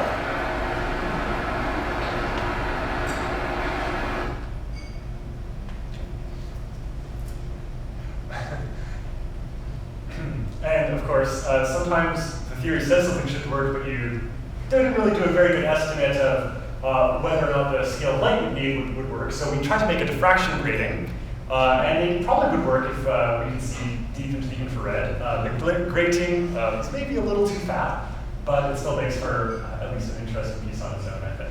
So sometimes, one of the things I learned in this was you really have to just try it and get your hands dirty and just, that's what made I think our residency a lot more productive, was moving from the conversations we were having to just getting together and trying something, Yeah, and freeing ourselves from any expectations, just like as the other groups were saying, that without this notion of having something completed by a certain deadline, we're just really free to play with the material.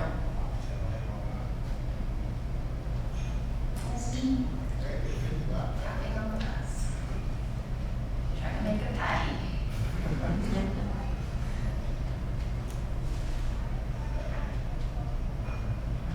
Didn't work very well, but still beautiful. So next steps. What are next steps for you, Daniel? Okay, well, so I think I'm visibly vibrating every time I talk about this crackling glass stuff. I am so excited to actually, taking a bunch of the waste glass from this glassblowing studio. I'm going to be melting it down in one of the ovens we have at the QMI and reproducing these experiments in a cleaner environment, no background fans, more statistics, and trying to understand, this analogy to the geoscience is close, but the statistics show some very subtle differences that I am very eager to describe. It's not a technical talk, I won't get into it, but I think there's some very cool physics there that hasn't been studied as far as I can tell. Nobody's looked at this. So yeah, that's where I'm going with this, of course. Yeah. Super exciting. And then just, I can't match your enthusiasm, but I'm really excited about making lenses and continuing to make them. And then, this residency has been really fruitful, and not so much maybe fruitful in the productive sense, but fruitful in our ability to create a relationship and a trust and just experimentation. I think this has added a lot to at least my practice as a physicist. I explore new things. How do we fit? Yeah, and so that's Michael on the left. He's a studio tech, and the one with the glasses in the center is Benjamin. He's a glass blower. And you all know Daniel. Thank you.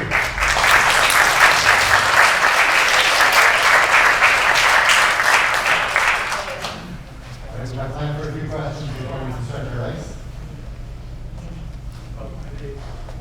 The technical one, but the slow motion camera that you use.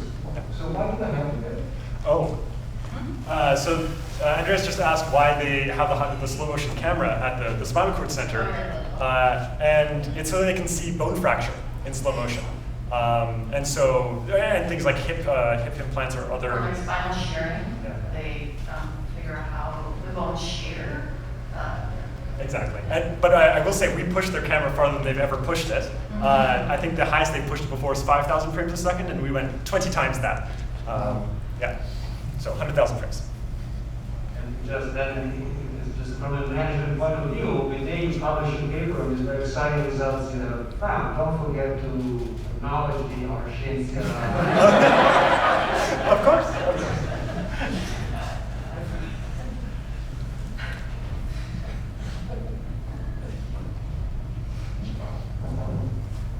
I wondered about vision and its specific relationship to science, because thinking about lens and history of lenses and the kind of scopophilia, I guess, that where vision is the privileged sense within science. I wondered if that factored into your conversations at all. I mean, for me, I think it stemmed from very much the moment where they detonated Trinity in 1945 and the emergence of, like when the bomb detonated, it lifted sand from the desert floor and melted it into radioactive glass, also known as Trinity. And that sort of was a moment for me where I started delving into sort of like optics and vision, and the fact that when the bomb itself went off, there was something called flash blindness, and it created a literal blinding reaction to your eyes where you couldn't see before or during the event. And so there was a book recently by Professor Barrelazon and John O'Brien called Through Postatomic Eyes. And it talks about flash blindness and how it kind of characterized the symbolically characterized the nuclear age and how sort of blind we are to the impact of global fallout and nuclear waste in the current day. So I think like in terms of like science and vision, and in fact also there's like issues with like optical lenses being used as like the way that they design plastic explosives around the plutonium core and all these things. And so there's constantly these parallels with seeing and not seeing, or blindness, or some intentional or unintentional result of looking through this material that I thought was really fascinating. Did you want to add anything? I just wanted to say one other quick thing. You pointed to the fact that vision or visuals are often placed above other types of knowing or seeing or experiencing in science. And Josephine challenged me in one of our conversations over pizza to think of trying to gather data in things that weren't just visual when we were playing with the glass. And that led to this really serendipitous discovery of this crackling noise. So I'd like to point out this is a place where art really helps science here, at least my science. Yeah.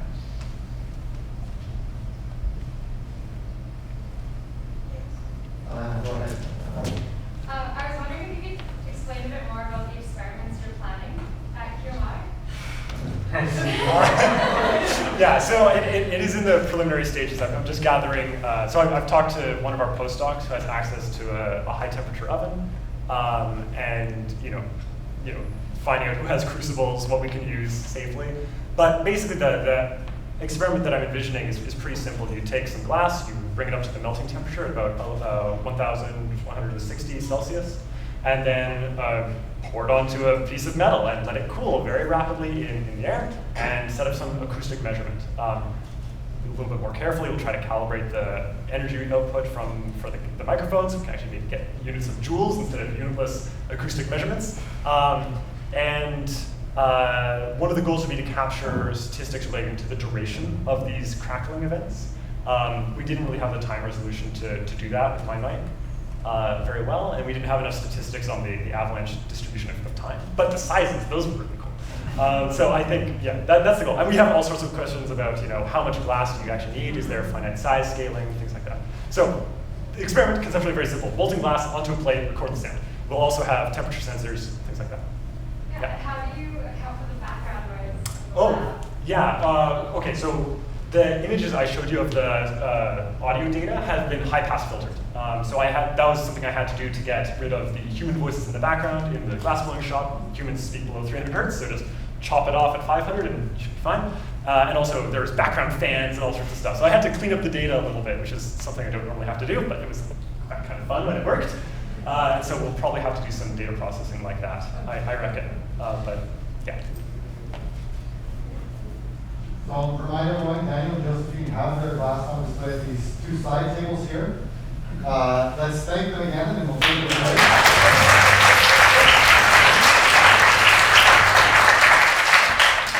So this is a time for, I guess, all of you to interact with each other, but also to sort of bring back questions from the audience if there are things that have come up. I hope that one works. So, I mean, one thing we've heard a lot about, and people are saying it like it's a 4-letter word, was deliverables. Deliverables. So, I mean, what do people think about deliverables? Sort of like, to echo what Alannah mentioned is, you know, whenever I'm applying for money or everything, actually the science doesn't matter in my grant application so much. It's my plan to make deliverables. The person who reads the grant probably doesn't know my science, but if I have a good plan and a nice list of deliverables and what days they'll show up, doesn't matter what they are, it'll be successful in getting the money. But so when we came into this, maybe as leaders we shouldn't have said there are no deliverables. We said there are no deliverables, but I guess by saying that made you think about deliverables, just like when you tell your kid, don't touch the hot stove. That's the first thing you're going to do. So I guess if we start with Daniel and Josephine, you said you had no deliverables, but I went over there and I played with your deliverables and I was very impressed with them. So how did you feel about this concept and what are you thinking? Okay. Well, so of course, the first thing I felt when I saw no deliverables was a profound dread and anxiety, because for the last 8 years I've been in school and university, and of course research is open-ended and free-flowing, but the classes and everything else have accustomed me to like, okay, finish this assignment, understand this concept. Even in research, it's solve this puzzle. Why is this happening, right? I'm very, I think, I like to have some structure in my life and in my future. And so being told there's no goal at the end, but we will be chatting here in this room, made me a bit nervous. So I think maybe that's part of the reason deliverables did show up over there somewhere at the end. How do you feel about that? I realized just everyone's picking up their mask.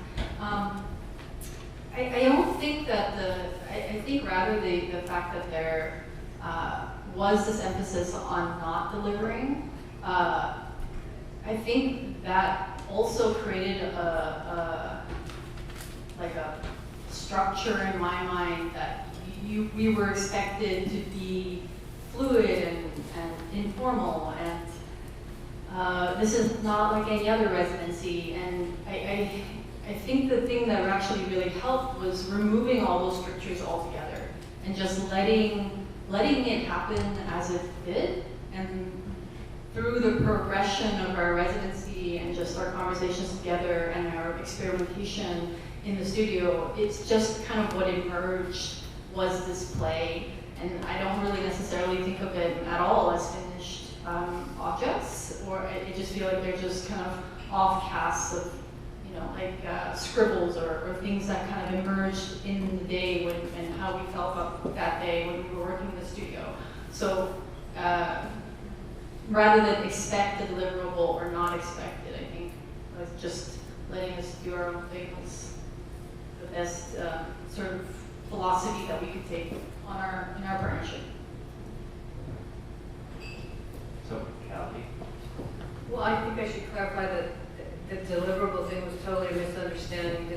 Shelley always presented to us as that wasn't any expectation to deliver anything, and it was just a communication that sort of happened by accident. But I think because artists have no relationship to that word in the same way that scientists has, and so I think we just were really repelled by that work in this context, and so but it's kind of been a bit of an anchor also because as I drew, we've just been rejecting the deliverables, and so what comes on the other side of it. But then also what you just said, for grants, you can see how when people are assessing grants, they do need something to sink their teeth into, because a lot of the science would be kind of abstract. Not everybody's going to understand that. So it does have its purpose, and I see its value.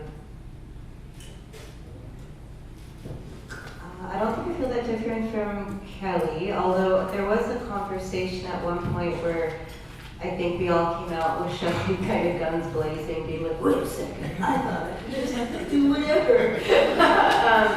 And then I realized partway through saying that I had to like stop and like call myself out for not listening to her, because in fact she was just said you do not have to.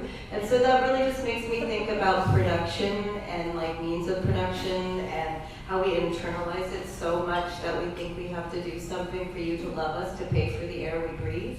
So I think that this is something that is like really wound into art, that like visual arts, dance, like into art. Maybe that's cultural, maybe that's a Canadian thing. We could talk about other places where maybe it's different. But I think for me what was so attractive was that it was not a project-based residency. It was like dialogical, and that was sort of the point. So when, we misinterpreted something, and my whole, I say every time I do an artist talk, it's like, I'm not interested in intended outcomes. So of course it totally just bristled against my soul. But there also, because of the way I took that so seriously at the very beginning, that there was no way we could have done anything, the three of us, because we were so unearled. We weren't like wrapping around an idea the whole time. We just allowed ourselves to just hang out. But then our hanging out just became what we made, essentially. But also, I have to say though, having a symposium is a kind of deliverable. That's true. Yeah, I would say, like any good grad student, you read the email, it says, do you want to join something? You say, cool, how much time do I have to waste until the due date? And you say, oh, there's no due date, there's nothing to deliver. Yeah, okay, what's the due date? When do I have to be done by? So it was a different field to just have freedom. I would suggest changing residency to be called New Friends. Because everybody's here is sort of driven enough to like initially talk about things you want to do, and especially collaborate with. So I would suggest changing the name. Yeah, I guess similar to what's been said, as a grad student, I'm very used to attending classes and having homework assignments, and you sign up for something, and that means you have to do something, and it has a due date, and it has to be finished. So this was a very nice breath of fresh air to hear this no deliverables, that nothing was expected. We just had to hang out and foster an environment. It was refreshing. Yeah, I actually just listening to Jeremy, I was so struck by how absurd he was describing this. I'm like, oh, that is the framework we operate in. Like, it's so ridiculous to expect scientific genius to just occur on a schedule. And the same thing for creativity. And yet we do expect that, and we're expected to accomplish that, and how limiting that can be, and stifling. So it's nice to like throw off the shackles of having to produce anything on any specific timeline. But then I think not having that constraint makes it easier to produce something.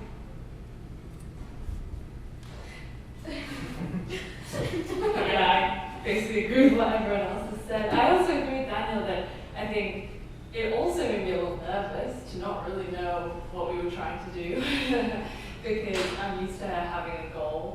in everything, and so it definitely made me feel like I was more along for the ride, and I had no idea what to expect.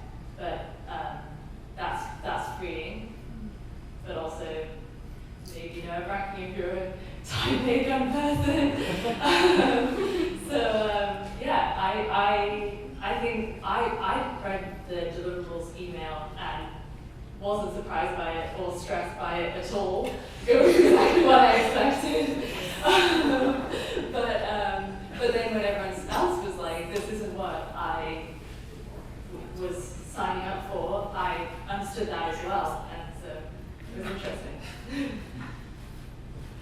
I think it was really important that the D word was mentioned to make me think about what it actually means and trying to think about a way around it. Talking about deliverables, this is a little off topic, but I heard this story a long time ago that the NASA was having a lot of problem in space because regular ballpoint pen didn't work space in anti-gravity, so they made a special team and they had a bunch of deliverables. They spent millions of dollars to make this space pen, which you can buy, and it works great, and which you can buy from Science World and a bunch of different places related to the science. At the same time, the Russians, cosmonauts, also have exactly the same problem, and they decided to use pencils. I think it's kind of similar what art can offer to the science, that the answer is sometimes right in front of you. That you just have to look at the right directions and everything kind of makes sense in a possible way. Great.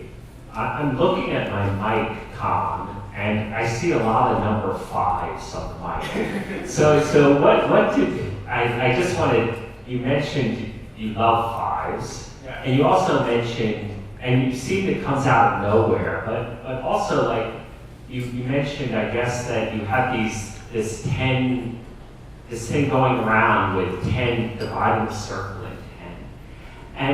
And the 5 actually is a very special number in art, and in it's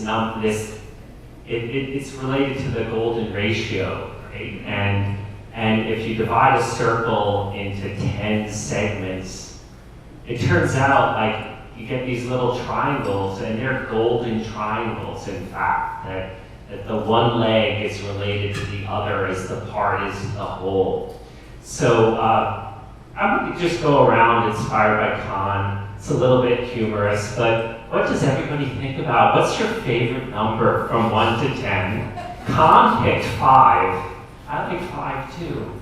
But maybe, you know, why, and it's a value in a sense, but it's just a little lightheartedness. So Khan, I'll start with you. I guess we might know your answer.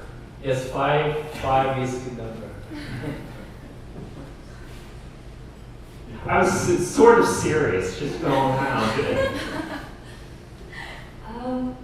I remember someone saying that if you ask someone to choose a number randomly from 1 to 10, they always pick 7. That's sort of everyone thinks of that as the most random number you can choose, so I'm going to choose 7 for that. All right. Well, another thing is that I think odd numbers are more interesting than even numbers. Period. That's true, and I can't explain it. Well, yeah, I think I'll buck the trend. I will pick an even number, 4, because That's not a very auspicious number, but that's... No. I did my PhD on a type of lattice that's made up of tetrahedra, so it's 4 equilateral triangles that are arranged edge to edge, and they have 4 points. So I always kind of thought, I'm a little averse of needles, but I always thought if I got a tattoo, I would get a tetrahedra, so 4. I guess that's a little plug for James's sculpture tomorrow of the icosahedron made of tetrahedra. So the number 4. I'm also going to go with an even number. Choose 6.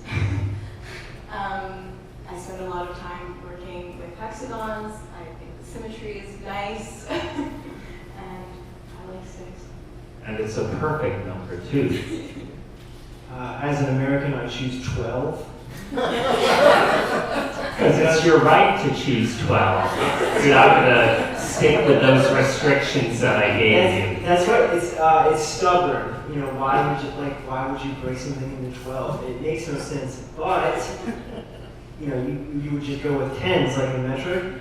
As I constantly am like TAing classes and you know, just playing devil's advocate and defending imperial units, I keep finding that I kind of like 12s and like Fahrenheit and inches.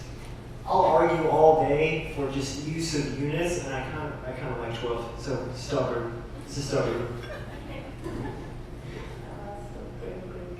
I'm going to choose 3 because when I was a kid, I heard somebody's mom say that you can't put 3 kids together and have somebody, because someone's always going to be left out. And I heard that, and I've always had trios of very close friends, and we never left anyone out. I mean, I made a point of that. And we were 3, and it was great. Terrific. I'm going to reveal my number through a joke. What did the 0 say to the 8? Where'd you get that belt?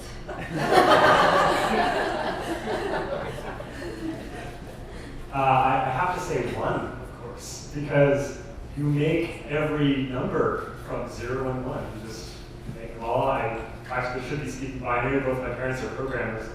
And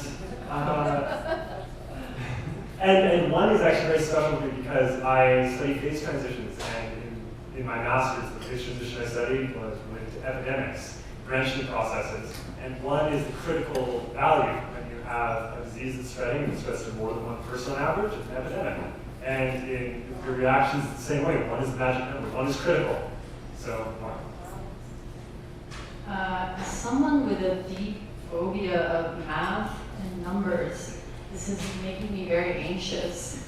I promised myself this wouldn't happen to me, and that's why I'm marrying a mathematician. So I wouldn't have to be confronted with math or numbers. So You don't have to answer. You can give us like the empty set or something. 0? 0, sure. Sure. So, well, what went really well, you know, with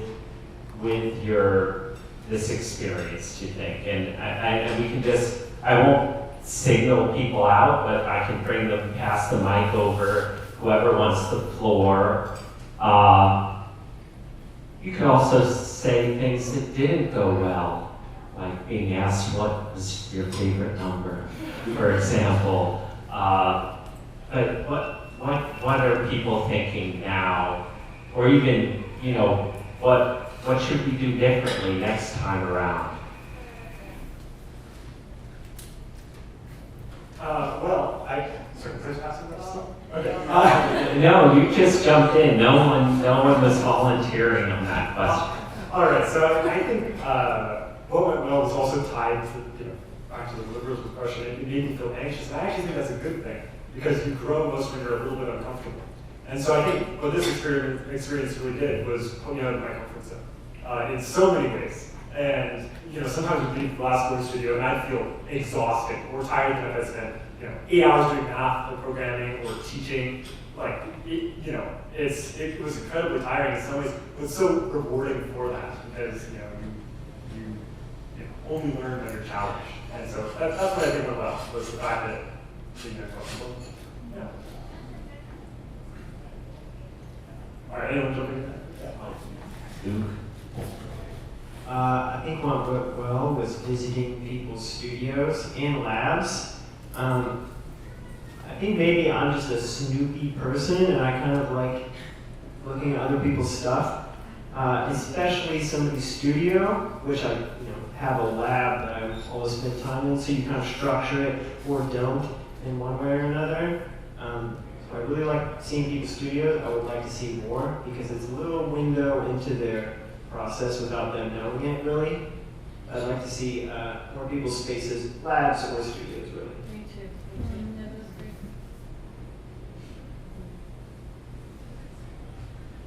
This was particularly for me, but I really loved any time that we were gathered together in person and found the Zoom discussions significantly less valuable than they could be if we could have done them in person, and that's just how it has to be, of course.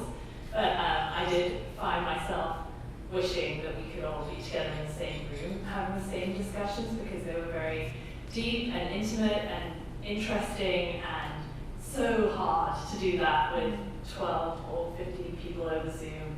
And any time that we were doing a tour or we were meeting on the beach or anything like that, I was suddenly like, this is so great. So yeah, that's what went on, what I didn't like as much in one. Expanding on that, I think it would have been great to do more in-person things as well. I also think, you said what should we do next year? It would have been really nice to start it off. So when we started, all the scientists gave 3-minute talks, and all the artists gave, I think it was 10 minutes or so. And then based on that, you put a list together who you would be interested in working with. And that's how they did the pairings. I think it would have been really nice if, not necessarily we had more time, like the presentations were longer, but if we had gotten together in a group, obviously that wasn't really possible with COVID. But yeah, I think it would have been really nice if we got together in a group and actually got to spend time with each other before we put the list together. Not that I didn't love my group, I didn't. But yeah. The Zoom fatigue that we're hearing. Yeah, just expand on that. I think we could have done more outdoor things, but like it would have been possible to just have a picnic on the beach together. I feel like that became an issue. And also maybe to do it again, it might be good to start with a more kind of more retreat idea where you're actually spending some longer periods of time together. It was, you know, like, and I think sometimes like the intimacy, like that, you know, there's real value in the meeting with Kirk one-to-one, and then when there's too many numbers, you sort of lose some of that interaction. But that also, yeah, again, might be the Zoom issue. But yeah, I think just in more informal situations. But the field trips, like those of us who went on field trips or the tours, those are really enriching. You know, I think that was a positive experience. No, it was sort of odd, you know, having talked with all of you for hours on Zoom, and then you finally meet in person. Oh, you're tall. Oh, you did that? Is that what happened? I know, do we look like brother and sister? I just realized maybe we have the same chin, so. That's my big discovery today, is that maybe Daniel and I have the same chin. Wow. So I'd like to now give everyone up here, but anything from the audience, any comments or questions, things that maybe were left over from the earlier presentations or stuff that's just come up now? So quiet back there. James. What about anything that surprised you? I mean, you presumably went in with some set of expectations, even though you've been explicit that maybe you weren't sure what to expect. Are you left with any surprising feelings now?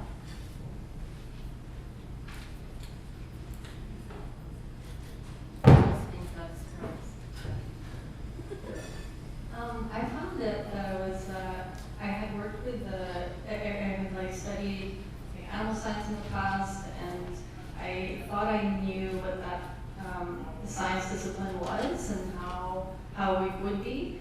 But when we started this residency, I was really just struck by how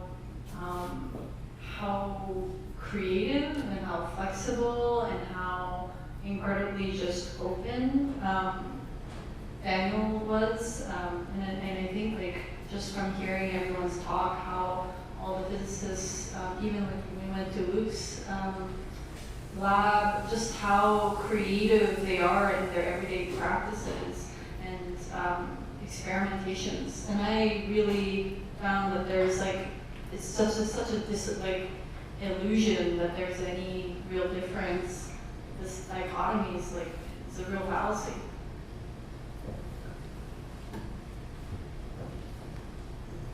I guess the discovery I liked is this relationship to the invisible and how maybe we're all doing this thing about trying to reveal something, so revealing and concealing and all the apparatuses involved in doing that in a studio. And like I just saw what Kirk's lab and all the the beds of lenses and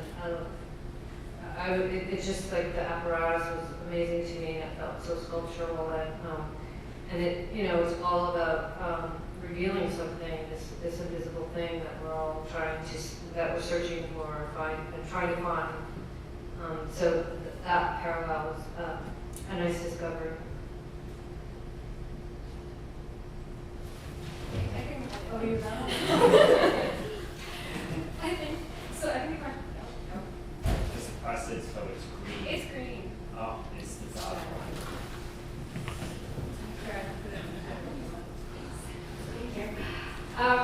So I think what surprised me, maybe throughout, was how quickly in our group conversations, when I did get to attend, had some consistent scheduling challenges that limited my participation sometimes. But I really enjoyed how quickly all of the group conversations just went straight into like deep philosophical topics. Like it didn't matter where we started; they almost always ended up in these super abstract places and things I had never thought about, and like I never get to spend time in my normal work day thinking about,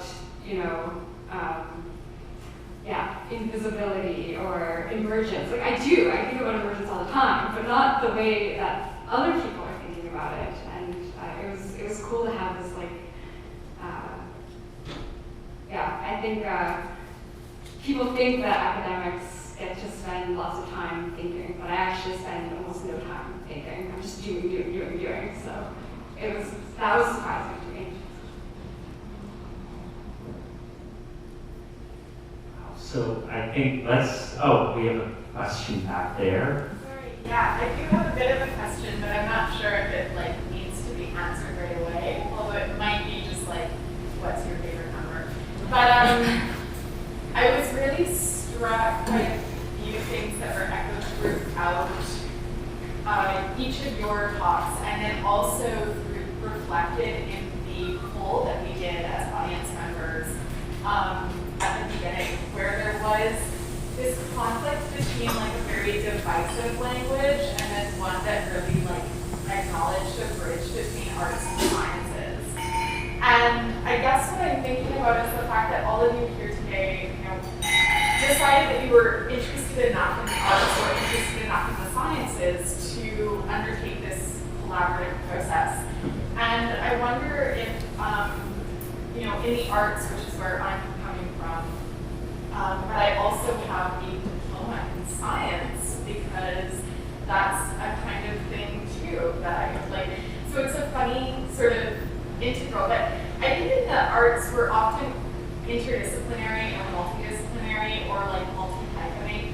And so I wonder if there is another discipline or another area of research that impacts each of you in your own research or practice that you have not acknowledged till now, or that you may not even be acknowledging yet, that influences your methods of research or your ways of structuring knowledge, if you will. So I'm just curious about that as a kind of reflection question going forward, is if you can bring the arts or the sciences into your practice, what are the other things that you're maybe already bringing in? Okay, if people want to tackle that, Alannah. I don't know if I can answer the question exactly, but I can at least share some of my perspective on what interdisciplinary means. Because I think disciplines are very artificial. I don't think there's one place where like how we take interdisciplinary in the conventional science jargon is like a biologist meets a physicist in a bar and boom, they give birth to a biophysicist, and that's interdisciplinary. But this is very artificial because it's all just science, I guess, and like there isn't a place where chemistry ends and physics begins, and it's the same for all the boundaries between fields. And so, yeah, I think putting a label and like segmenting people off into different departments is really a very artificial way of being. And I think that's also partially why QMI is a cool place, because instead of being grouped by this artificial boundary, we're grouped by something that's actually quite tangible. Like we're all interested in very similar problems, and we may take very different approaches to them. And I find that makes, in terms of how you have to organize people somehow. Somehow you have to take the, whatever, 20,000 people who work at UBC and put them into buildings, and how are you going to do that? Well, I think that makes more sense than these labels of disciplines. I actually thought that the relationship between theory-based scientists and experimental scientists are quite similar to how philosophy is using art as an example to prove their theory and their ideas. And especially today, getting an introduction from Denise Ferreira da Silva, I actually had a bunch of questions that I could have asked her. Unfortunately, she is not here, but yeah, so those kind of things are quite interesting because maybe as a practicing art, we kind of focus more on the experimenting or the hands-on approach of different things and really thinking about the wholesomeness of the subject that we were trying to deal with.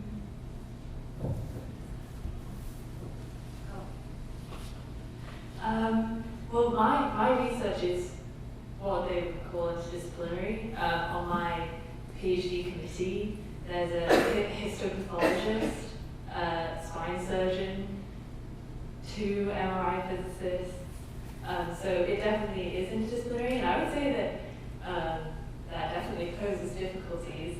I remember that one of my committee members read the first chapter of my thesis proposal and was like, it's completely incomprehensible. And I thought I'd written it the clearest I could possibly write it. Like, I didn't think I could make it any clearer. So even within science, there's definitely bridges that need to be built. And yeah, I'm constantly trying to learn things from the people who have different backgrounds to me in science. And yeah, I think those bridges are long within science, and maybe not even, the bridge is not longer between arts and science than it is within science sometimes. Like, there's a lot of differences in vocabulary even within my PhD thesis. So yeah, that's what my experience of it.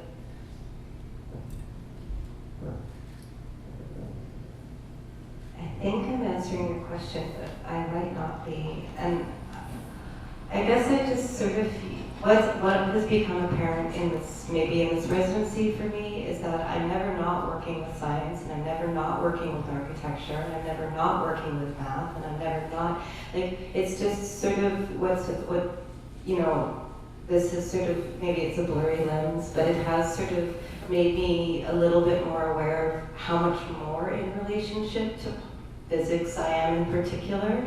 And I think because before I made dances, like I was a classically trained, obedient, non-thinking dancer, because that's what they trained me to do.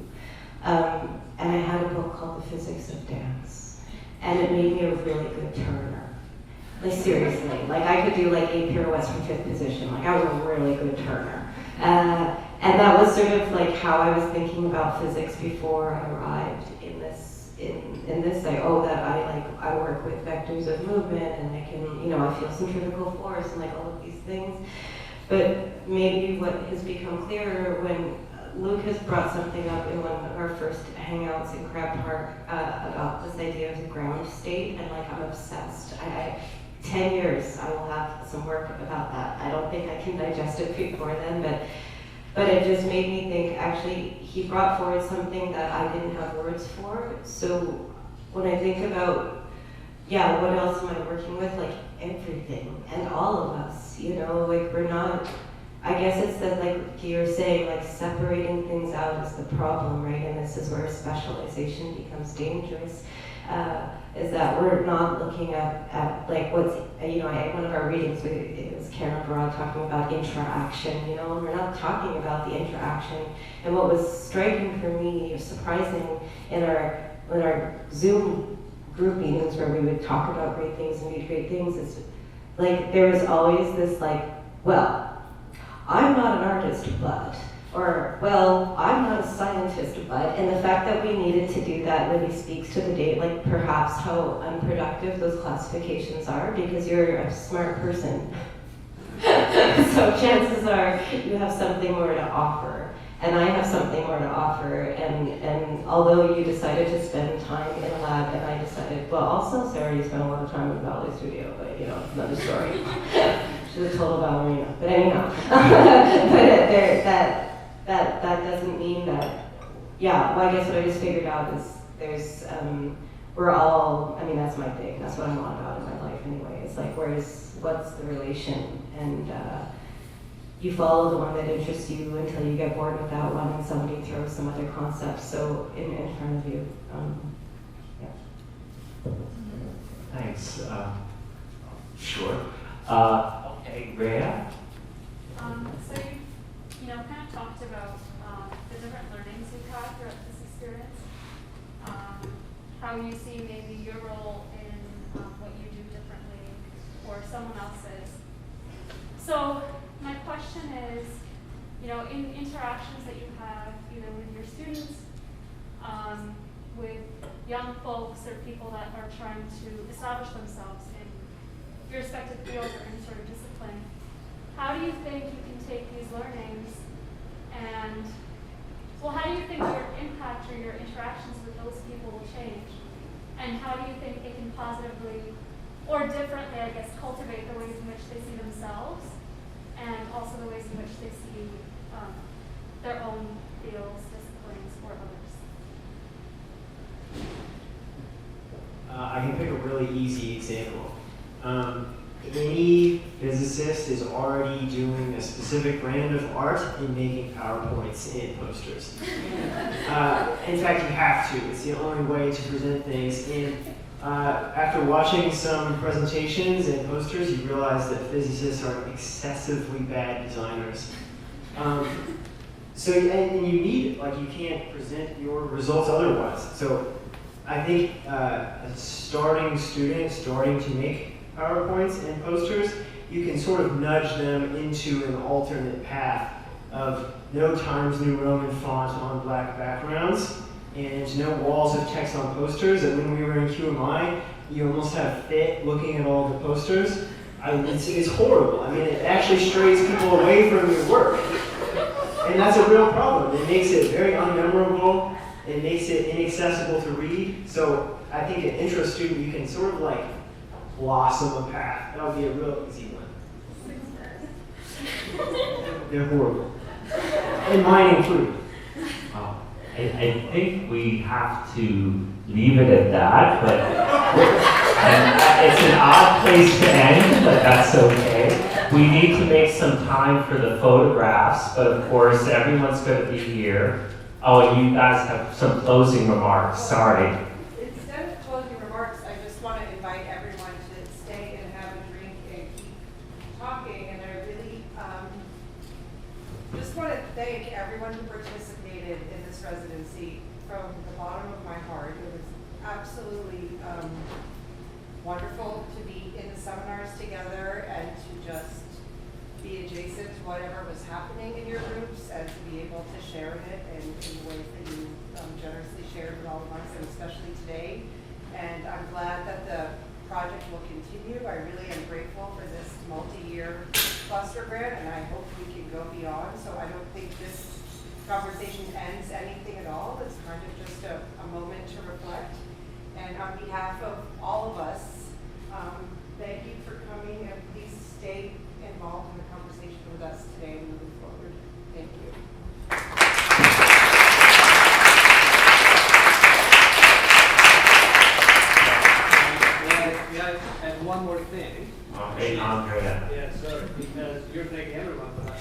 please thank you. Yeah. Because this is something I wanted to do for a long time. It's been a 5-year-long project in the making. We came together, but we're still a bunch of physicists. You're the one who brought the art in the conversation, really bringing together the two communities. So Shelley, your contribution to this at the very beginning, and then Tatiana, Marcus later has been critical, really critical. I'm so happy we did it. And by the way, guys, it was so nice to see you all you've done. You have delivered, you really delivered. No, don't say that.